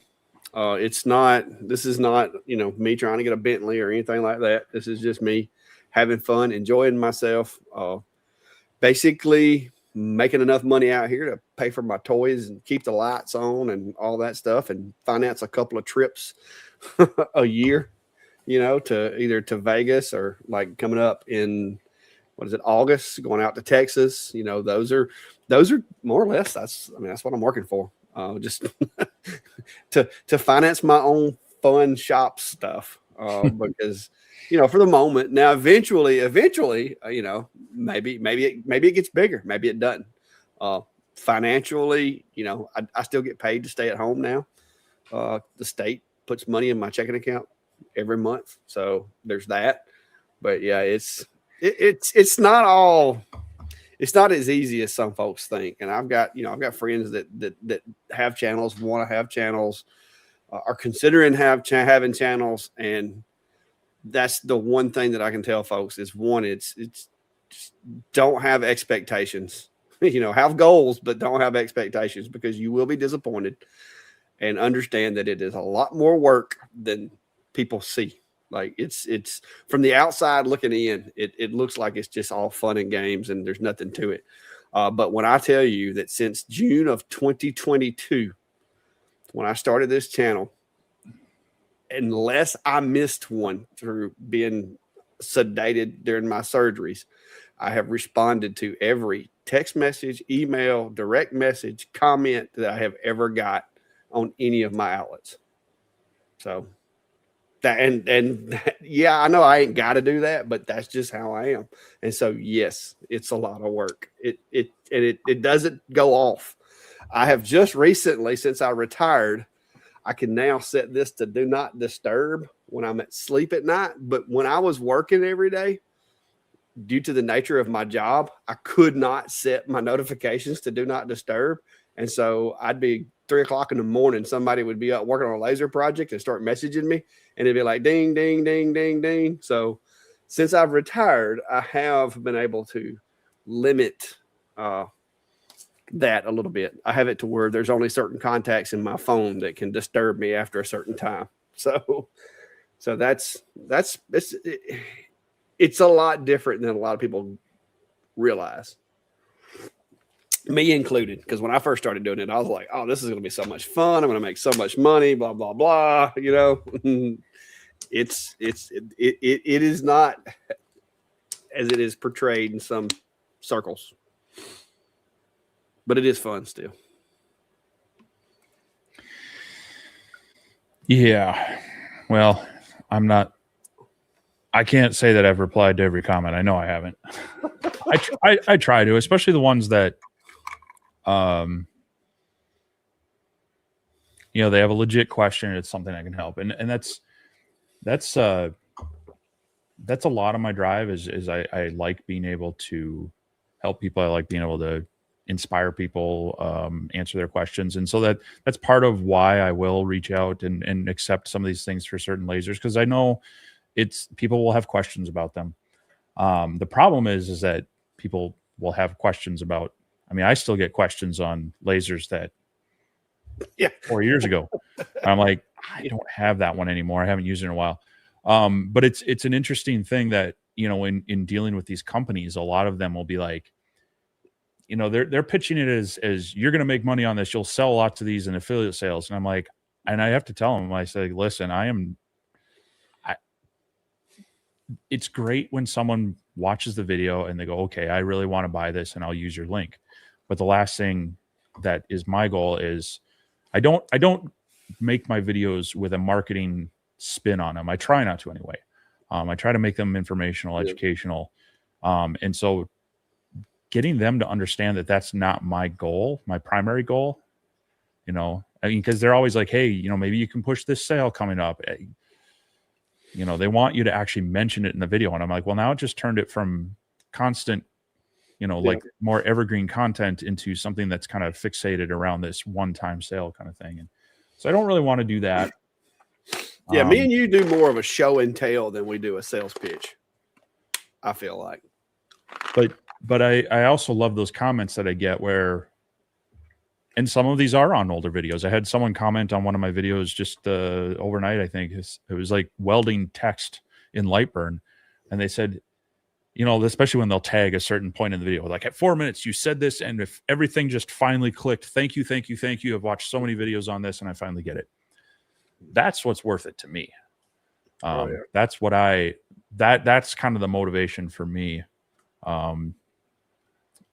And so that's where, yeah, I mean, doing the reviews is kind of a necessary evil to be able to help people out with various machines, but also have access to them and have that broader impact with people. But then being able to answer questions, inspire people, get them over the hump, you know, get them not afraid of using it. That's kind of my goal of why I do this. So, oh yeah. Mike says, did y'all see the alt mill at CSS? I'm guessing maybe he means CES, but I don't think they were at CES, were they? I don't know if they were. They were well hidden. I've seen the alt mill at Workbench Con, and they were there. I don't think they had. Did they have a machine at Workbench Con? No, they were just there. He was just wandering around, being friendly and talking with people. Real nice guy. Yeah. Good conversations with him, but I haven't seen one in person, and yeah, I don't think they were at CES. Probably not. There's the APA show coming up in a couple weeks in Vegas, but that tends to be more personalization projects and more laser focused. But I'll be curious. The Next Level Maker Conference in August, they're trying to really attract a lot of across the spectrum of making. So lasers is where they've focused their events the past 3 or 4 years, but now they're really trying to draw in the 3D printers, the CNC routers, the UV and DTF type of creations and making stuff as well. So be interesting to see which ones come over to that. This isn't necessarily a replacement for Workbench Con. I think it actually would have a broader appeal because it's more focused on everyday users and business people, not necessarily content creators. So that'll be really interesting to see how that conference goes this year. I know you're already registered. I still have to try to figure out what's doable with my schedule. So yeah, I don't know if or when I'll be able to commit. Well, but I'm let's really just hoping say so. I'm going with or without you, sir, as I've done come out of Yeah. pocket. Well, But I've already bought my tickets and I've already got the room reserved. And so hopefully we'll both be there, but you know, who knows? Who knows? yeah, That's gonna be probably my first field road trip, like after retirement, you know. I'm gonna get up that morning and just drive for 12 hours to Texas. that's funny because it's not like right in the middle of us, but it's like 13 some odd hours. So each of us would have about the same drive time. I'm just a little bit further away. Yeah. It's literally, I mean, I could just hop on Interstate 35 and pretty much just, if I had a Tesla, I could probably sleep half the time almost. But no, it's it might be where I have to fly down because if I can't leave until Thursday, I'm not spending a whole day driving on each end of that. Whew, yeah, that would make for a long day. Yeah.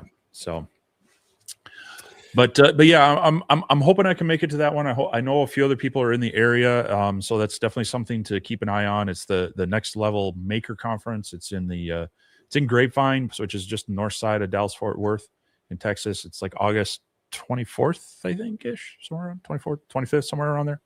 It's that week. 24th through hang on. Yeah, I have to look. I got it in my calendar, but some of mine 26, 20, or no, 27th through the 29th. It's that last week of August. Yeah. 27th through the 20th. It's the week of the 20th. So semester starts on the 24th. That's why that date's stuck in my head. But it's the 27th, 28th, and 29th. Does look like a lot of fun. Because I've got my check-in on the 26th. So the 26th is the night that I'll be coming into town or whatever.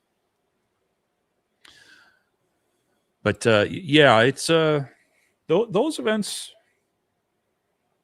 They can be good for people, even if you're an introvert, because you know you'll find your crowd, and yeah, it'd be great if both of us can be there. We can hang out with some people and talk with other. I know there'll be other content creators there as well, but we still need to try to figure outside of that.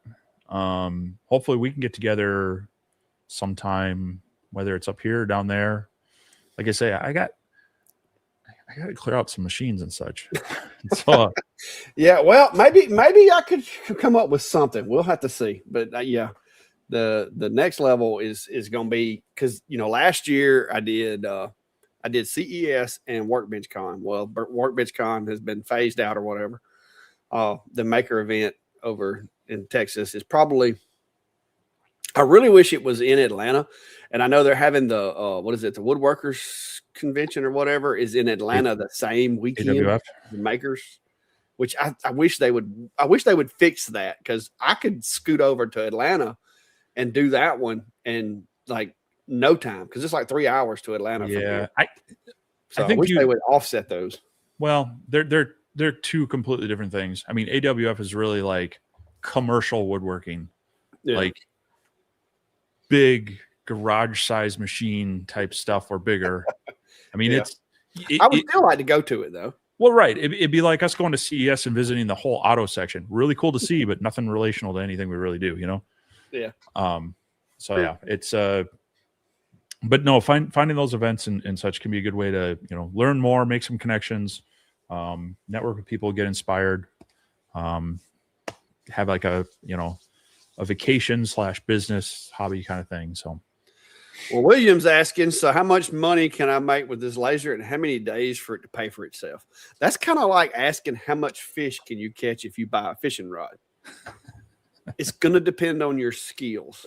You can buy the best fishing rod and reel you want.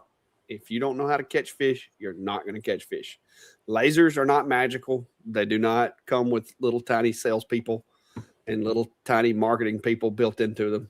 You have to be able to do that. So if anybody ever tells you that you can buy a machine and, make $5,000 in a week, they're leaving out a whole lot of variables. Because could I? Possibly. Could Steve? Possibly.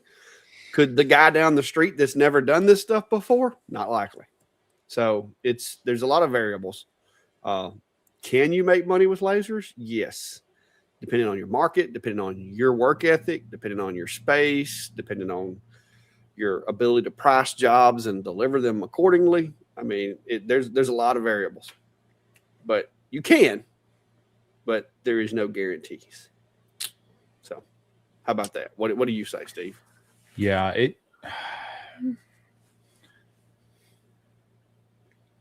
the best way to make money with lasers is to have an idea that you've researched and you know that this is the tool to do it. Then, hey, I'm going to buy a laser and figure out how to make a business around it.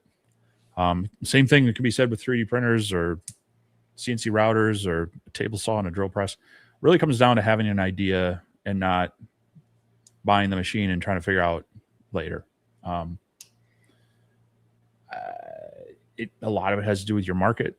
And like you say, your abilities and your creativeness to make something unique that people want.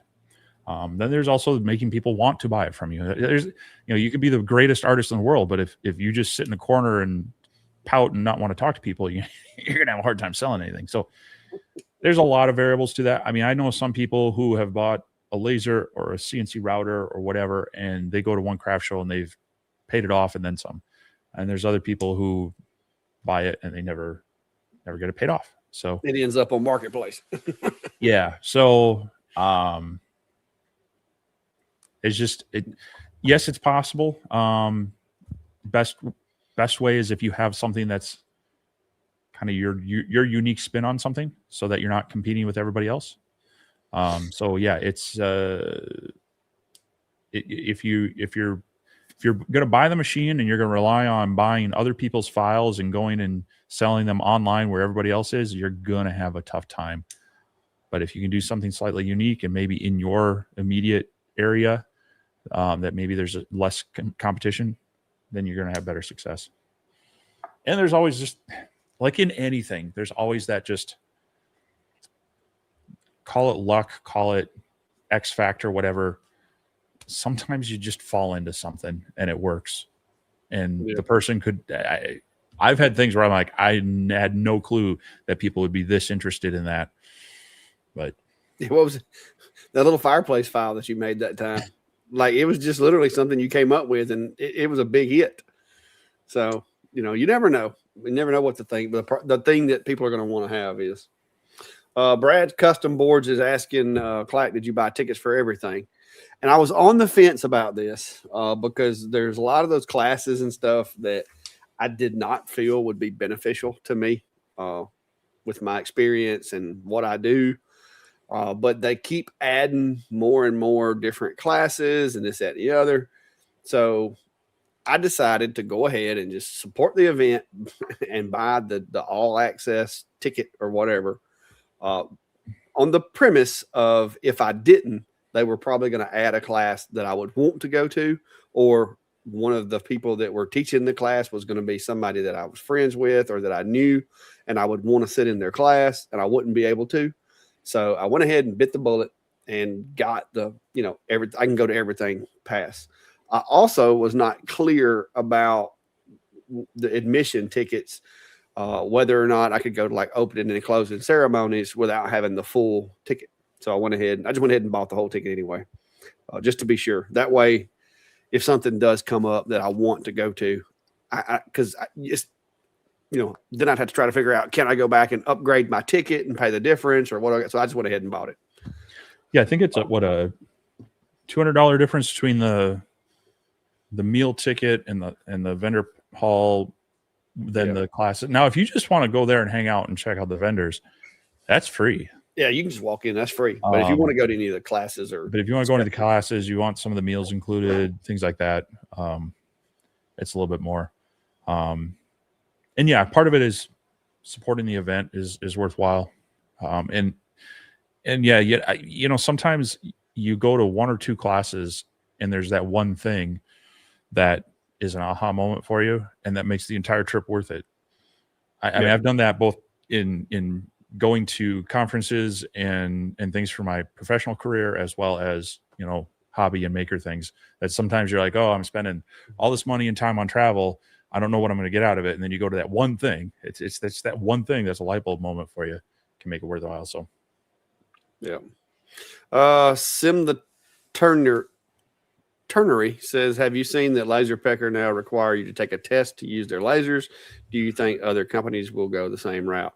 I didn't know that they made you take a test, but anything like that more likely is being done because of liability, pending lawsuits that have been filed, whatever the case may be. I know Xtool because I just had to reinstall Xtool Studio on this computer, and I had to watch that goofy cartoon that you cannot skip through. You have to just let it play. So I let it play while I was vacuuming the floor, and then I came back and moved forward. But they're doing that so that when you burn your house down or you hurt yourself, they can say, in order to use this machine, you had to go through this safety briefing or whatever in court. And so that's all that is. That's legal liability stuff that they're adding to it, in my opinion. Yeah. I thought, though, with Xtool, as long as you're signed in, it stores that information.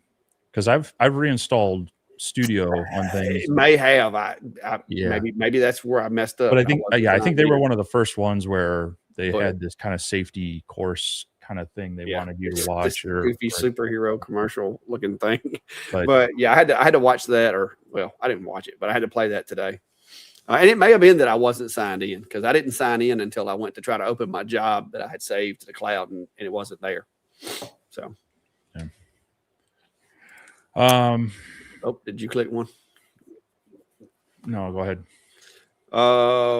Plug Builder says, Clack, I know what you're talking about. I've owned my business for 35 years, 7 days a week, 92 hours a week.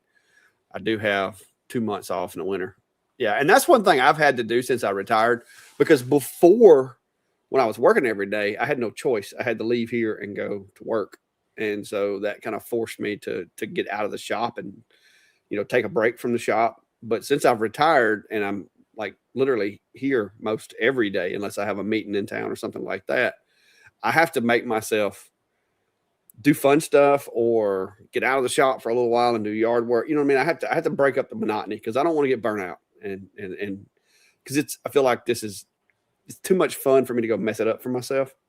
So I make myself take intentional breaks or do projects that are just for me. Like this. This literally is just a project for me.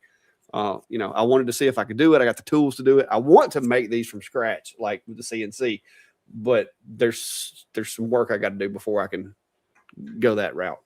But yeah, so it is definitely, you gotta learn to separate things. So, yep.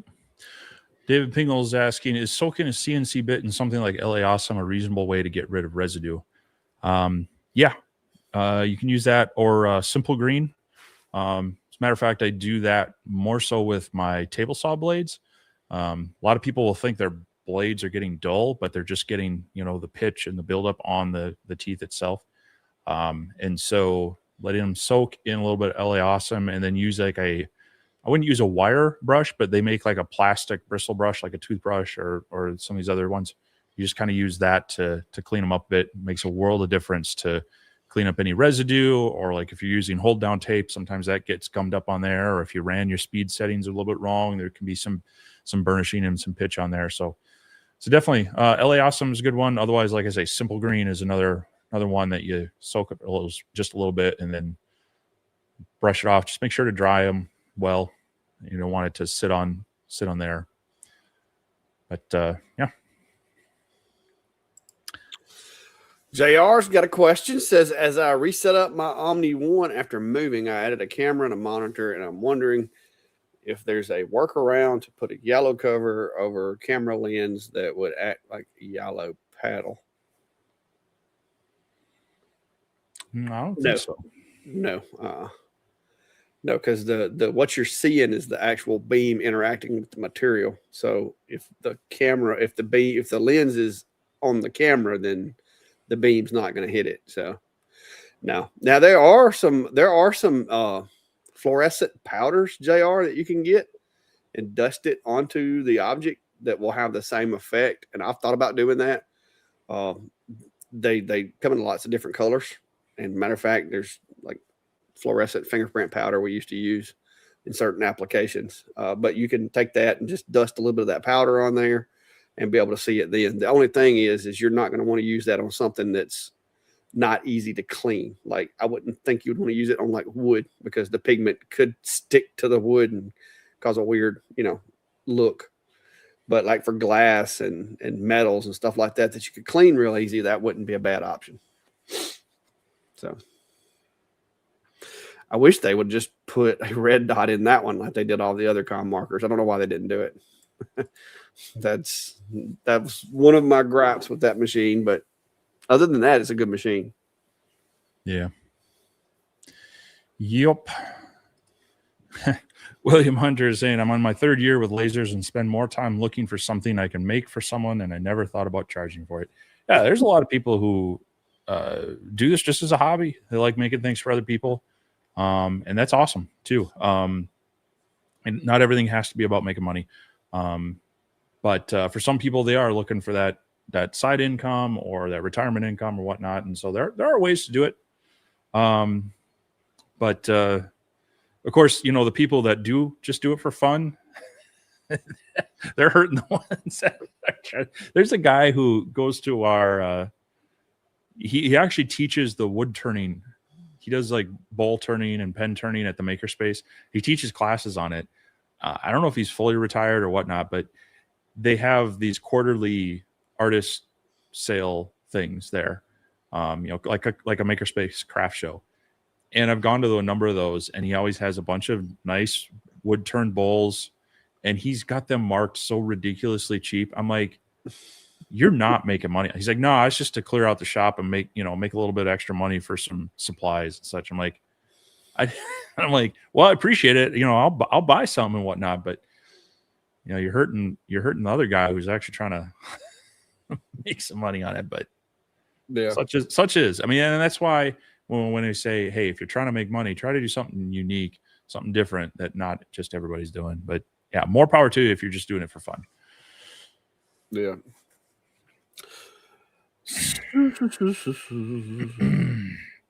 Yeah, JR saying he's worried about the powder getting through the holes in the messing up the control boards.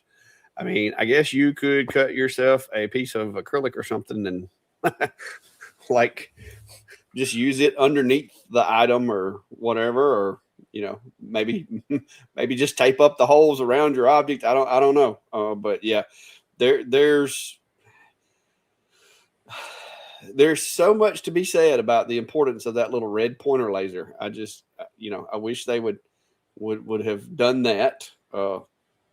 Like my Omni 1, that's the only gripe I got about it. So, and the Omni X, I thought they would have put it in it, but they didn't do that either. That, and it's a little loud. Yes, Omni X is very loud. And they got mine's messed up right now. But apparently that's only like me, you, and whoever else got the demo machines that's having the problem. Because I have had nobody mention to me that their 10-watt Omni X is having this problem. So it's 12 watt. Or 12. Yeah. Mine said 10 on the box. I know. But they shipped it to me and it said 10 on the box, and then they said it was a 12-watt. And I'm like, okay, is it like a scientific 10-watt or is it a marketing? Is it a marketing 12-watt? Yeah. Yeah. But yeah, they kind of messed mine up with that. And that's why I haven't, not bashing their machines, but because apparently me and Steve and the people that got the prototypes were the only ones that got afflicted by that. But I wish I had my 5-watt module back. Yeah, I had to send mine off too, and the machine. Well, you can kind of see it. It's sitting there, and I don't know. I got like. What do I have now? I'm gonna end up just putting that 150-watt lens I got on it and going that route, I guess. There's all the lenses they've sent me to try to figure it out. Good looking lens cap you got on there. I mean, it works. I don't know about good looking. Come on, man.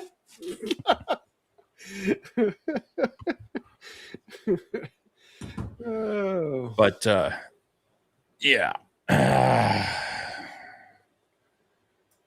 Yeah, Ryan? having the framing laser on there would change a lot of things. So Yeah, apparently JR's moved to Mobile. I'm glad you moved to Alabama, JR. It's a good place to live.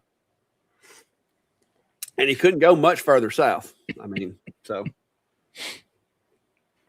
I'll have to holler at him next time I go down to what's that place?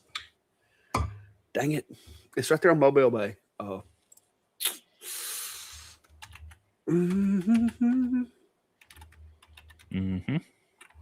Hang on, I'm looking it up. Mm-hmm. The Battle House. That's the name of it. Ain't it? No, it's not the Battle House. Well, maybe it is.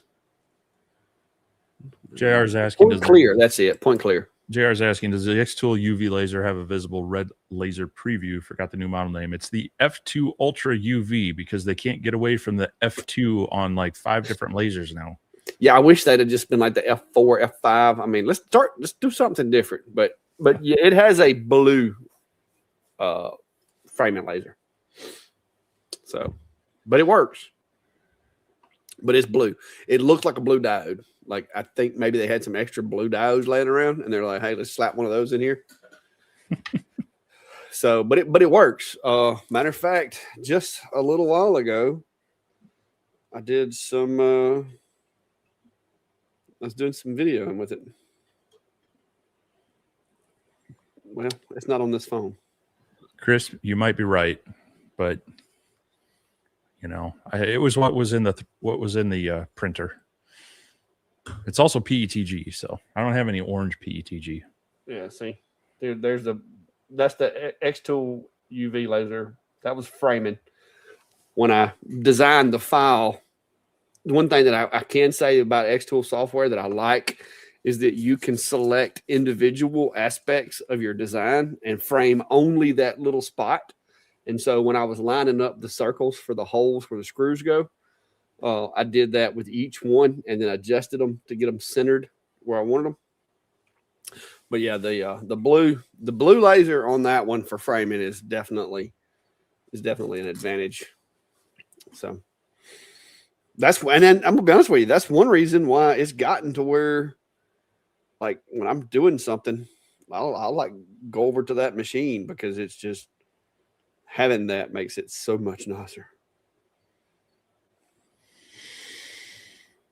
Now, they should have set it to where when you hit the frame button, the illumination inside the enclosure reduces down a little bit so that you can see it a little better. You can turn the blue laser up, but certain materials, it gets to be a little bit much if you go above about 4%. So, oh, JR said he's over about in Daphne. Point Clear is about 10 minutes from here. Well, hey, JR, I got you. Next time I go down there, I'm gonna holler at you. Well, I'm afraid if I move, it's probably going to be more north. Yeah. So because I've actually told Brandy I want to go back down there. I would like to go down there and go some fishing because they got some good fishing spots down there. It's right there in the Mobile, Tensile Delta, whatever area, and it is nice fishing wise because you got the fresh water, you got salt water, you got the brackish water. So you got all the different kinds of fish. Of course, you also have alligators. Yeah, I'm looking at moving to a different shore, North Shore, Lake Superior. Well, just watch out for those ice piles. I saw something where they were talking about somewhere up there on one of the Great Lakes. The wind was blowing so hard that like a big sheet of ice piled up in front of these houses. Oh yeah, that happens not just on Lake Superior, but like a lot of our lakes here. You get, especially when it gets into springtime, things start melting a little bit, and the ice, you get good wind, and the ice just starts pushing up on shore.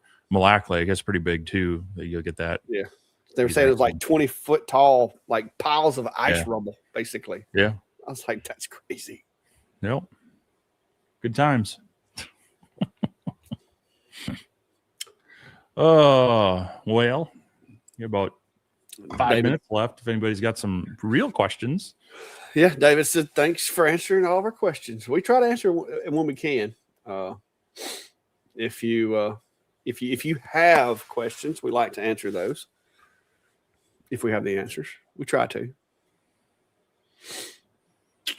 And I We am even try to currently, give honest answers, not just yeah. made up ones. So I am currently at 52,945 subscribers. So in the odd chance that you're in here and you're not subscribed, go check that out. Go hit that button. To me or Steve, either one, if you're in here and you're not subscribed. I think most everybody that's in here is, unless you've accidentally unsubscribed.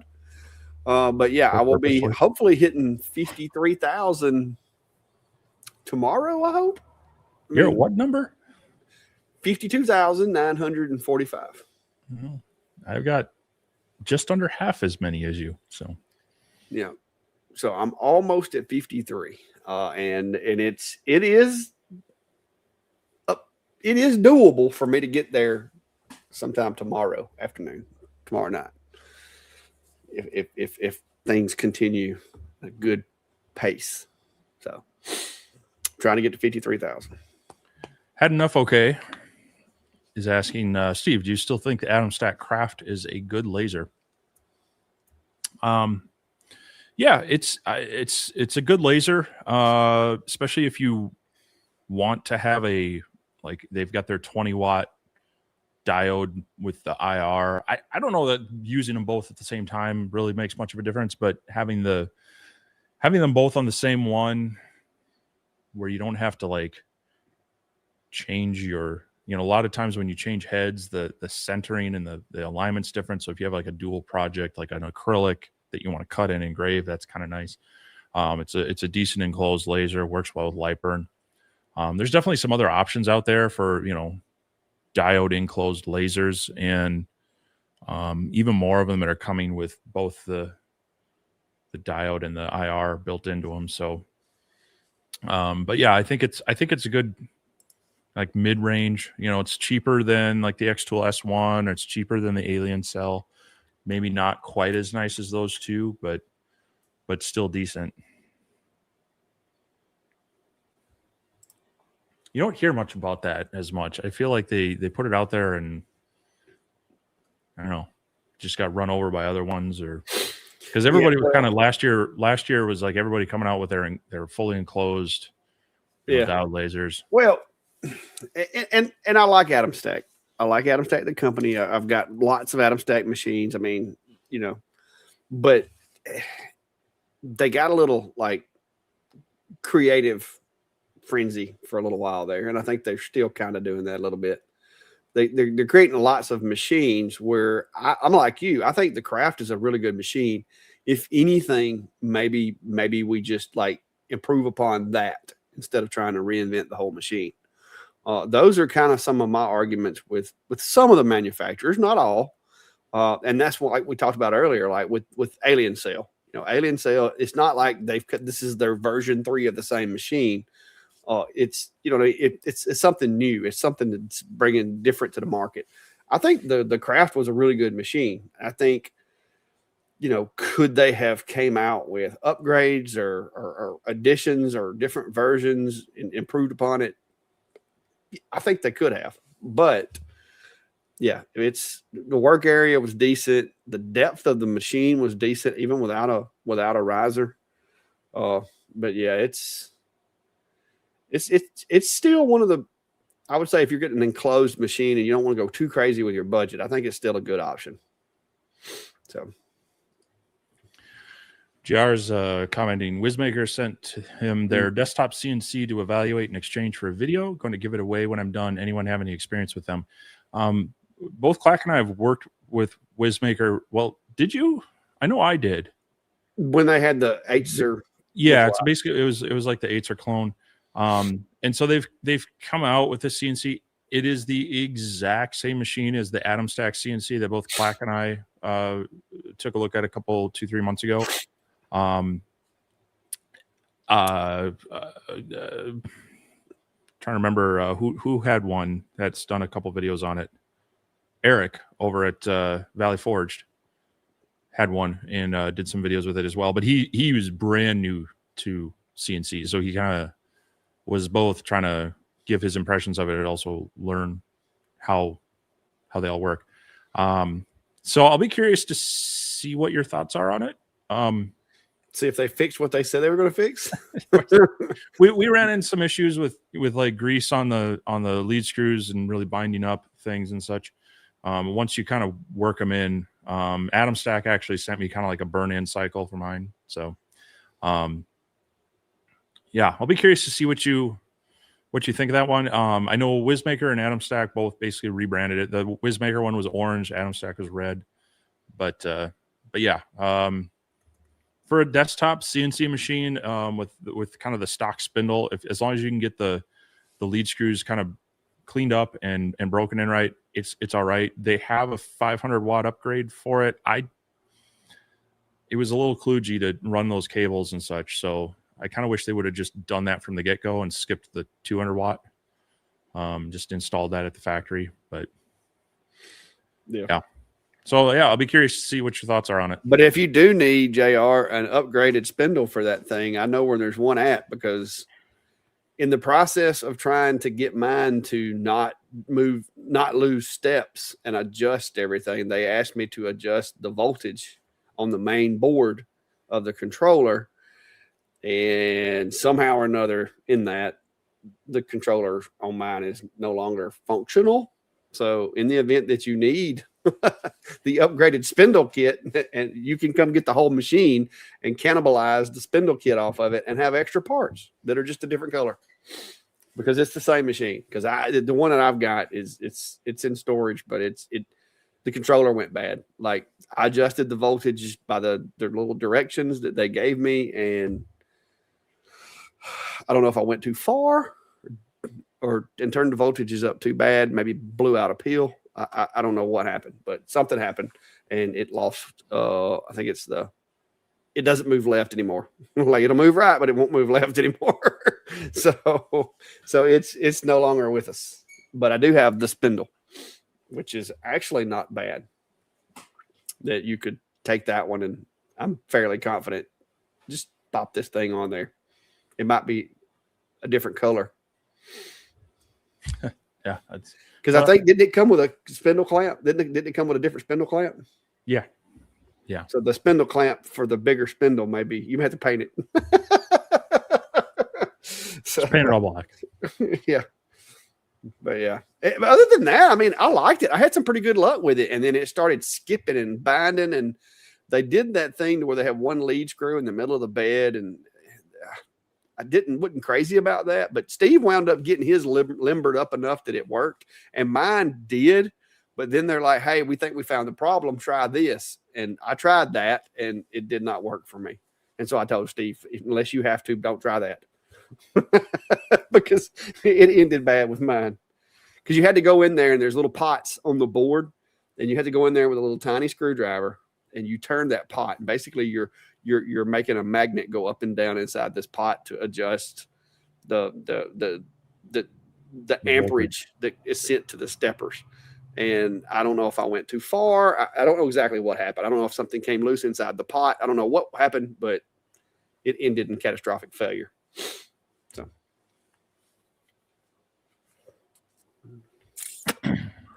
So Brad saying, do you have any interest in making a little Bigfoot for the F1 and the RA2? I made a laser cut jig that works great for that. The RA2 doesn't have the height issue that the RA3 has. So I have a little jig that I made for the RA2 that works fine. It's what I've always used for my RA2.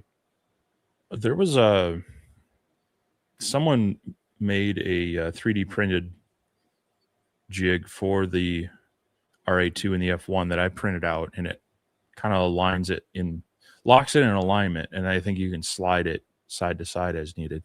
I'd have to go back and dig and figure out which.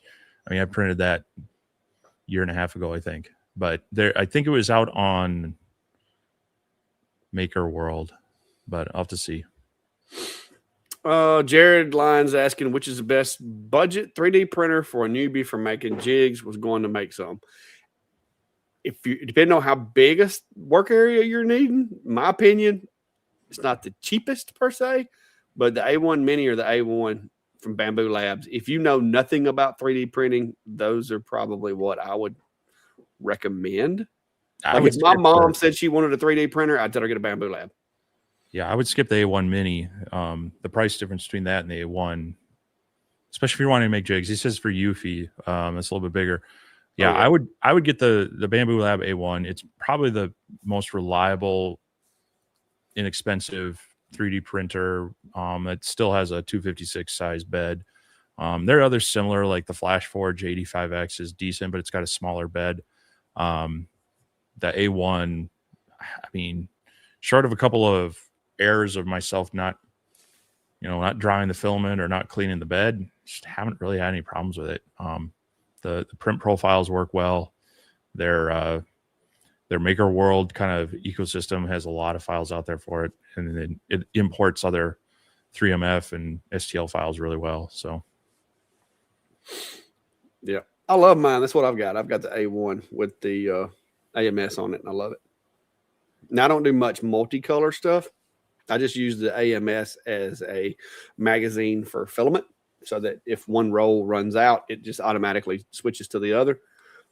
And to me, that makes it worth the AMS, because you don't have to stop it and go, hurry and put it in there before the print cools and all that.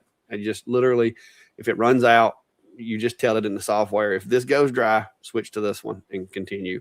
And it will, and it works. So. Ryan says he talked to a guy today who had not heard of Bamboo.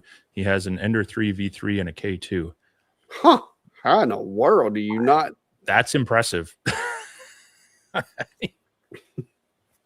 mean, I get there's a lot of 3D printer brands out there, but I kind of feel like if you're even remotely have looked into 3D printing, and as much as you end up having to tweak and troubleshoot the Ender 3 series, obviously you're probably doing some research on it. I started out with an Ender 3, and then I realized I didn't like working on 3D printers.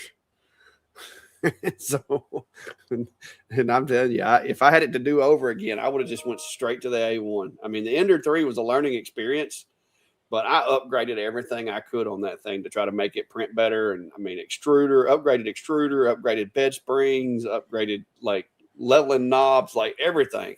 But it makes you appreciate what you have now so much more. Oh, it does. It does. I put a fusion pad or fusion controller or whatever on it. Like I mean, I did everything I could to it, and it can't hold a candle to what the A1 does. It's like I tell my kids, with their first job, it's not always glamorous. Sometimes hard work. I tell them, like, you take this job, work it for a few months, you'll appreciate your other jobs that much more in the future. So, but yeah, if you're into tinkering and tweaking and you want full control of everything, a lot of the more modern printers are not going to be for you, because a lot of them kind of are locking you into their own custom slicer, and they might lock down the firmware and such. And that's where you might want to get into some of like the earlier Crealities and such, to have more flexibility with that. That being said, a lot of them do have like LAN only mode and things like that, where you aren't like stuck in their cloud environment, but Bamboos just make it so much easier. Their profiles and their settings just work. Their printers just work. There's not a lot of tinkering to do. There's always things you can do. There are little upgrades you can print, but out of the box, it works pretty well. Yup.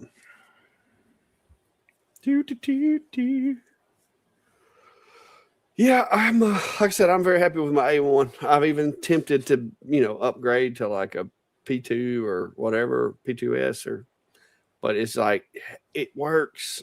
I just can't make myself do it. The one I've got works. I'm so familiar with it. I'm comfortable with it. I can't make myself do it right now. Now, Bamboo's actually been out of the orange PLA lately. I don't know what's going on with it, but I had to get I got some Pet G the other day. It was orange, but it's like translucent. It's not like transparent, but it's like kind of transparent. It's not a real color. It's one of those phony colors. Yeah. It's just pretending to be a color. But yeah. All right. Well, I guess that's going to be it for tonight, guys. We went 10 minutes over, so y'all got bonus 10 minutes from us tonight. Almost up to the 2-minute warning of the Super Bowl. Yeah, we do appreciate you stopping by, hanging out with us. We know there were things going on tonight that some folks might rather do than listen to two of us. But we're glad a couple of you chose to stick around, so we do appreciate that. Oh, there's Yuri. Hey, Yuri, look there.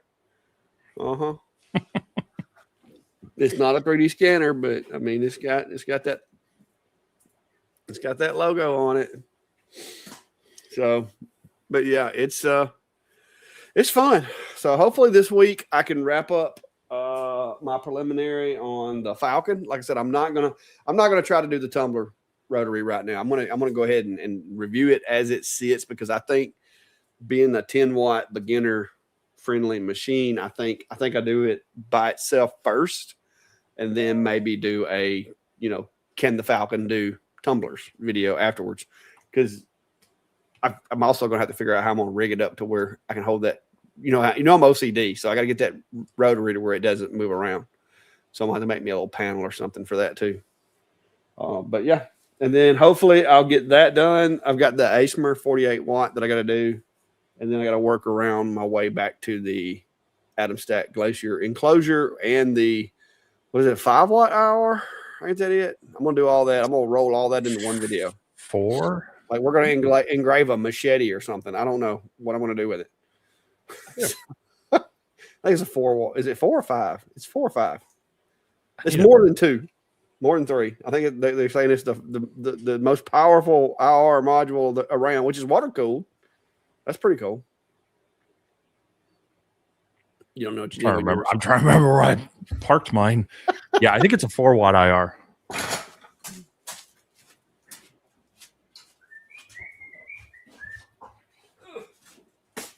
think I found it. Yeah. Yep, there it is. You done made me go get mine now. It's 4. Yeah, it's 4 watt.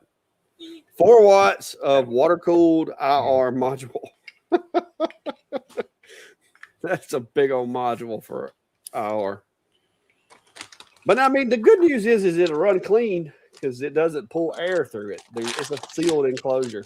Like, that's one thing I do like about the Glacier, is you don't have to worry about this part getting dirty. Maybe the lens a little bit. But there's those 3 pins, but then there's another 8 small pins on there. Sure is. Huh. Yeah, it's got different gauge wires in there, sir. Don't bend it. Don't bend the small ones. Yeah, that'll mess you up. But yeah, I'm gonna that'll be honest be with you. That's one reason why I'm not really a fan of swapping modules. Yeah. Because, I mean, like you just said, if you bend that little pin, man, that's something you might not can recover from. So that's why I like the craft where you just push the button and it changes. So yep. There you go. But hopefully I can get all this done, and maybe one more video with the Genmitsu over there. I've got a couple of project ideas that I'm thinking about doing with that little guy before I move it. That, and I have nowhere else to put it right now. This old big box down here. Yeah. So what you gonna be working on this week, Steve?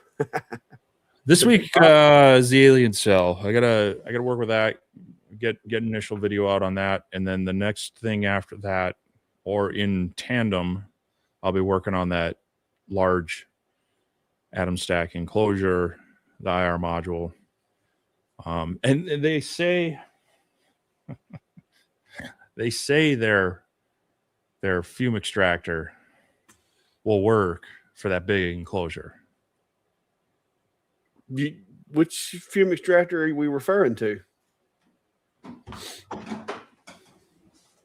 This one. Is that if you're using the IR module and engraving in stainless steel? No. Or is that for wood? They say it's I don't that is a huge enclosure for one of those to move. That thing puts off some smoke. That 120 watt laser puts off some smoke. I'll put it to you that way. So I hopefully I'll get through. Well, the alien cell is going to be the primary.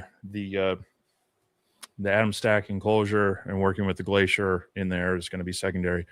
Then I got to work on that the 2x2 Genmitsu, the Prover XL 2x2, which is like a 26-inch square working area, closed loop steppers, kind of a beefy machine.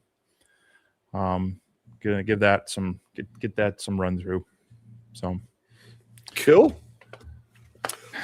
Well, I guess all in all, other than the few little adjustments I had to make in the beginning, I guess the audio and the video and everything's working pretty well. I've still got a little bit of clicking in my speakers. I'll fix that hopefully this week. But yeah, at least we got through the live without me like glitching out or max headroom. You're looking too much like a strawberry. Yeah. But that's it, guys. One thing I did want to make sure I let you guys know. I haven't seen that many people from Facebook in the live tonight. Not at least that are commenting or anything. But I'm going to change the way I've been doing things because I keep getting these annoying like copyright strikes on Facebook for some reason. And Facebook deletes live videos after 90 days anyway. So any kind of interaction, comments, or anything like that that's in the lives is going to be destroyed in 90 days. So probably, unless something changes, the next live, I will link it on Facebook. But as far as like broadcasting it, I think I'm just going to broadcast to YouTube and the others without Facebook, because it's beginning to be a bit annoying to get like copyright notices and stuff like that after the live. And I have emailed them 3 consecutive weeks in a row, and that's not resolving itself. And not that many people are actually watching from Facebook. So I think as long as I have a notification, like I have the post reminding everybody with a link or whatever, I think that should suffice so that we don't lose anybody. But it'll make things easier on my end too, because they don't allow but so many. Like there's just some compatibility issues with Facebook. So I think this will be a little more streamlined and a little less headache moving forward. So we'll see how that goes. If too many people fuss, maybe I go back to doing it, but it's literally, from what I can tell, most everybody is going to YouTube to do it anyway. So hopefully it won't affect too many people. Well, we've had at least, between both of us, we've had at least 15 people react to the Facebook videos. Yeah. So some people are, but yeah, I think as long as they can get to it. Yeah. So, I mean, like I said, if there's a whole lot of pushback, we'll go a different route. But it's just Facebook's been a little weird with the way they're doing things, and the videos don't age at all because like 90 days they delete them, and so we'll see how it goes. But just so you know, if you're used to watching on Facebook, in the event that you don't see it pop up that we're live, you know that could be the issue if you're watching on my side. But I will share a link to keep you in the loop anyway. It's odd that I never get those copyright issues, but then again, Facebook refuses to monetize me. I was going to say, I don't think yours is monetized either, is it? I don't get much from Facebook, but it's just by the time they pay me their little money, I turn around and pay it back to them for that blue check mark. So it's a wash. Not paying for that. It's a wash. Can't believe they swindled you out of that money. Hey, I just do it for that cool little blue check mark. I mean, you're surprised they didn't make it orange. They probably charge me extra if they knew how much I like orange. You guys have a good one, though. We'll catch you later. All right. We'll see everyone.